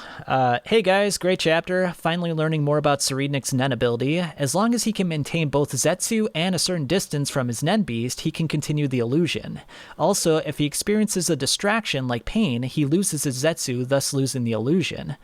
Is this hinting to a possible exploitable weakness in his ability? Anyways, I love seeing Theta again. I think she might actually have sensed the real Tserriednich in the room. Yeah, I guess we didn't talk about the fact that, like, even if he so much as bumps into something, that will disrupt Zetsu. So it's anything physical. So, yeah, I mean, that is actually a glaring weakness. However, I don't see how, like, a theoretical opponent could really take advantage of that, because they would have to touch the real him, which they can't even see. Or even... we don't know if anybody can feel him either yet. Like, if somebody just happened to reach out and touch where Tserriednich actually was, would they feel him? That's a really good question. And that if they did, that would immediately break Zetsu too. Yeah, I would assume that maybe that would be the case. Actually, I don't know. I really want to see combat with his ability, damn it. I really just need to, like, see it unfold before my very eyes. Yeah. I mean, maybe if it's some kind of, like, AoE effect, like, I'm thinking maybe, like, Killua, where he's, like, just shooting out his electricity everywhere and, like, just, like, buckshot, like, hoping you hit something. Oh, man. Yeah, true. Very true. But, yeah, like you said, like, is he still physically in that space even though people can't see him? Or is he just, like, literally in a different dimension and he's just not there? Mm-hmm. That's the make or break about all of it. Because, I mean, we know he feels things that are there, but do they feel him? That's something it's specific to only people, obviously. You have to imagine, because he is touching things. You'd have to think that they can feel him too.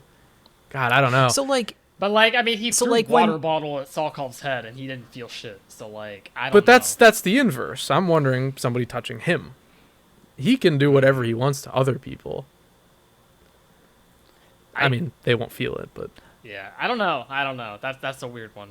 And that's probably just another layer we're going to have to peel back eventually as we deal with Tserriednich more. Yeah, that's interesting, because, like, he went ahead of Salkov and took the water bottle. So physically, he has the water bottle in hand, although no one can see that he has the water bottle. But Salkov doesn't have it either. He's just imagining himself having the water bottle. So where's the water bottle? Like, is it just... Tserriednich has it. Yeah, that's just it. But he has it, but, like, if he throws it at someone, it doesn't affect him in any way. So, like, is the water bottle actually there? Like, it's kind of like almost like a Kantian, like, philosophy thing. Like, like, it's, well, like, it's just is he there or is he not? Or like a Schrodinger's cat. Like, is the cat in the box or is it not in the box? It like, is very dead, Schrodinger's cat. Yeah, for sure. But it's the water bottle thing thing... until it's not in the box. That's basically what I'm getting. Yeah, actually. Because, like, it just, like, everything just kind of happens instantaneously as soon as he releases Zetsu, right? So, like, the water bottle, as far as anybody in the real world would be aware, would be in Salkov's hands, for example, right? But the moment he turns it off, that water bottle is where it actually was moved to by Tserriednich, So it'd be on the floor in that case. Right, yeah. So, like, I don't know, maybe it's the same way that it would work with Tserriednich's body, too, then, if, his body were to be moved within Zetsu. I don't know. It's many things to see still. So is anyone within that Nen space, like the spherical space that he creates, are they under like some kind of an illusion where they're just seeing a fake world? And Yes. yeah, like Tserriednich's in the real world, I guess you could say. It's just, there is no real or fake. It's just two worlds that exist in tandem with each other. But the actions that he does in his parallel world will only you will only see the end result of them in the main world. So they still happen. It's just the effects of them on his side don't really transfer to the other side. Just the end result. It's ridiculous. It's absolutely ridiculous. I used to think it was very similar to an ability in Part 5 of JoJo, but it's actually not really at all. It's made it about 100 times more difficult to understand, but I'm getting there. I think I'm starting to understand it more.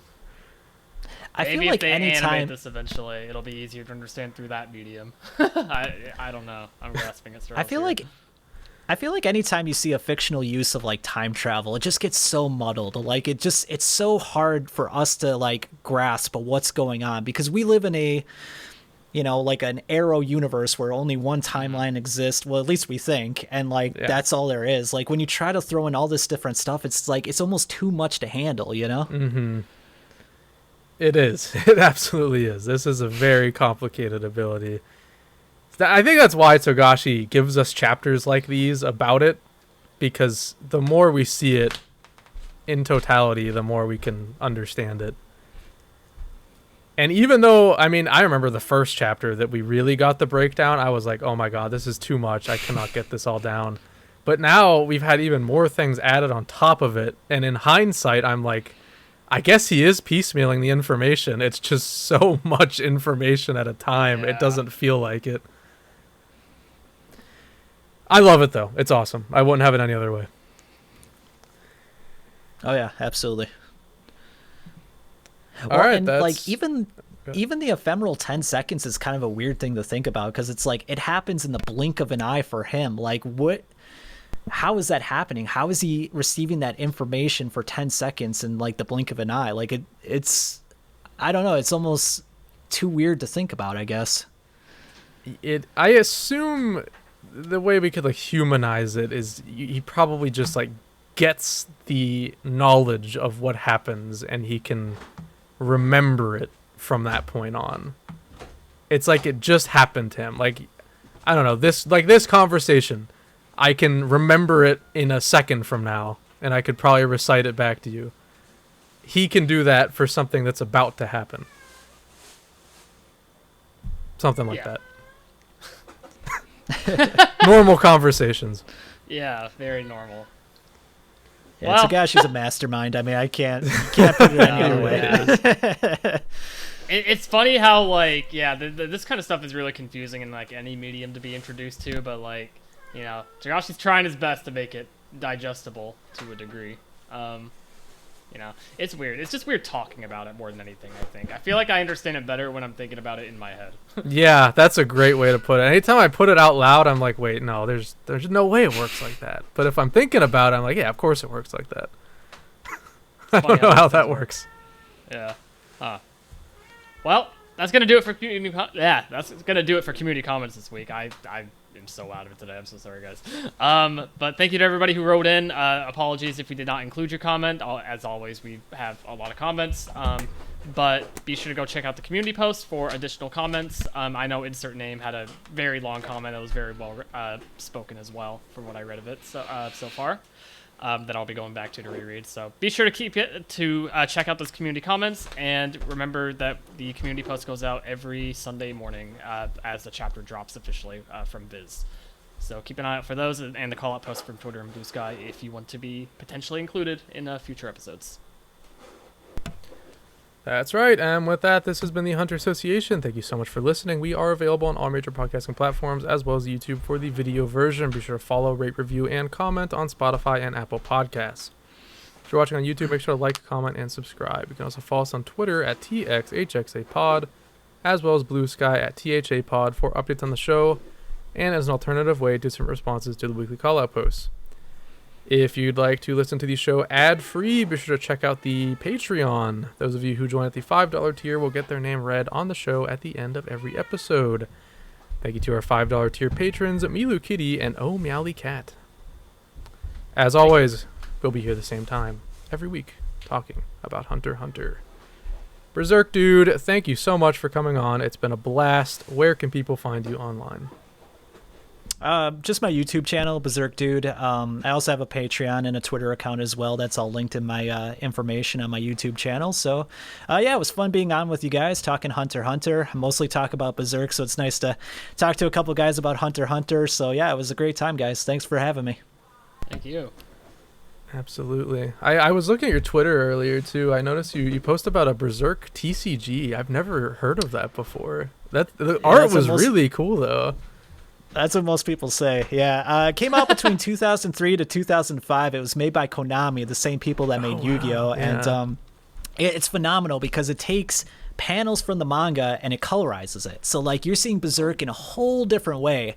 We had the 1997 anime, which I thought was really good, but, like, seeing something in a physical coloration like that is just, it's just nothing else like it. And I hope one day maybe they can bring it back, or maybe Magic the Gathering does something with it, but I just love it. It's just great stuff. And speaking of which, I've actually been collecting some, I don't know if you guys heard of Union Arena, but they're doing various, like, anime cards, and they've done volume 1 and 2 of Hunter x Hunter, so I've been collecting that as well, and, like, those look phenomenal. Like, I just love those cards. Like, the special artwork ones, like the full art ones, great stuff.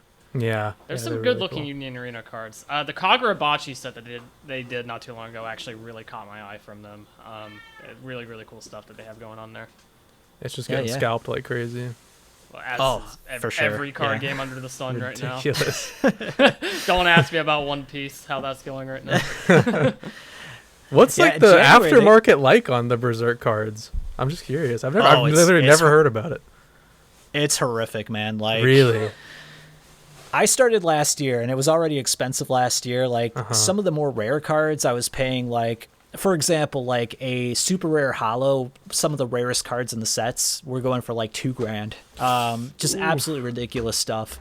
Yeah, just like regular holos last year were going for $200-300. They're going for like $500, $600, $700 now. It's just, the problem is that you can only find them in like very limited spaces on Mercari. It was only made in Japan back in 2003. Like, they never brought it to the States or Europe, so there's a very limited supply, and there's so many people who want to collect, and there's only so much supply out there, so people just snatch it up quicker than you can grab it. Like, if it's sitting there for more than 5 minutes, like, you're lucky. Like, most of it's grabbed within 30 seconds. That's brutal. Dude, a high in demand old low print card game is actually a nightmare scenario. I can't think of anything worse. I actually joke with people all the time that it's easier to get an Alpha Black Lotus, like the Grail for Magic the Gathering, than like a Berserk card. Because I could go on eBay and there's dozens of listings, but I can't find a single listing for specific cards of Berserk. Like, I have to wait months or years sometimes. It's ridiculous. That's killer. I admire you for going through with collecting that. It's awesome. Like, really, I was looking through your account. Those are some sick ass cards, dude. I've never seen it. You made me want to get into it, but there's no way I could afford that. No. Save yourself the stress. Save yourself the money and the stress, man. Yeah. Stick to One Piece when available, buddy. Yeah, when available. All right. And Dylan, where can people find you? You can find me online at DJ Tengen. That's DJTENGEN on both Twitter and Bluesky. I play the One Piece card game. I post a lot there. They just announced the manga Robin card. I'm financially ruined now, so expect me to be eating ice water soup on the show for the foreseeable future. On the show, you can't wait till after. No, Times are rough. I'm gonna have to fill myself somehow. Like, I'm gonna have to eat that constantly. I gotta say those waifu cards go through the roof, man. It's ridiculous. They do. ridiculous. This year specifically, they've printed more special art Robin cards than like any other year, and like I feel like it's specifically targeted to me at this point. It's ridiculous. Yeah, You and a million other people. Yeah. That's the downside of having a female character in One Piece as your favorite character. That's just Unfortunately, yeah. And I get Rough group combo. hitman with the exact wrong people I want to be associated with too as a result. So that's even yeah. better. I for real like her for the plot, guys. Chill. Hey, you're also reading Naruto. 100 chapters. I am in. reading Naruto. 100 exactly. Yeah, I we're know. nearing the end of the Chunin exams. So very very Ooh, close. nice. That's a good one. Yeah. Oh, yeah. Really really liking it. Rock Lee's the goat. That is all. Yes, sir. And as for me, you can find me on Bluesky and YouTube at Manga Kaige. On the YouTube channel, I am just about to wrap up Bleach month. So if you're into Bleach, go check out the backlog of 3 videos, and I will have a ridiculously big video coming out hopefully this next week if I can finish it in time. Please, God, please let me finish it in time. Holy cow. It's going to be well over an hour long. It's going to be ridiculous. Ooh, Enjoy. Nice. And yeah, that's all I got. So for the show next week, guys, believe it or not, we will be joined by Tekking 101, who is usually a One Piece guy, but he has agreed to come on. We got a Berserk guy, now we got a One Piece guy. I guess we were breaking boundaries out here. We are. Yeah. Expanding your horizons. That's right. Breaking down the walls. But yes, that'll be very exciting to talk to him. And we got 2 chapters left in this batch, guys. We are coming up on the end, unless it's somehow spins into a 20 chapter batch. But I'm not getting my hopes up. Fingers crossed. What are the odds that it's like not an even like 10 or 20? It's just like a random like 13 or 14 chapters. Man, it's not impossible. I think that has happened before. We were looking into that recently, right? Yeah, it's think been like an even 10 to 20 for like quite Yeah. a while. So I don't see that changing. But like, what if? Like, we're gonna He have to just scramble and submitted- guess. He just submitted chapter 425, right? He did, Yes. Yes. Oh, we forgot to Okay. mention that in news, by the way. Sorry, guys. Oh, Yeah, that is news something at that the- happened. News at the end here, impromptu. Yeah, 425 submitted. Yeah. That was Woo! that was last week. I think he did that, right? Yes, I think. Yeah. I something like that. I don't know. I don't want to check right now. I'm sorry. Fair. But yeah. We forgot to get the author comment again this week. Oh too. my God, we blew it. Sorry, it's because you were late. You ruined everything, Dylan. I can't Yeah, believe this. yeah, my bad. That's my fault, guys. Oops. We'll make up for it next week. We still owe you the one from the prior week because Viz didn't post it. But when they did post it, they cut him off. He got sniped at the end of his sentence. They got him. They got him. I can't believe they got him. All right, that's all we got for the show this week. We will see you next week for chapter 419. Take it easy, guys. Be there or be square.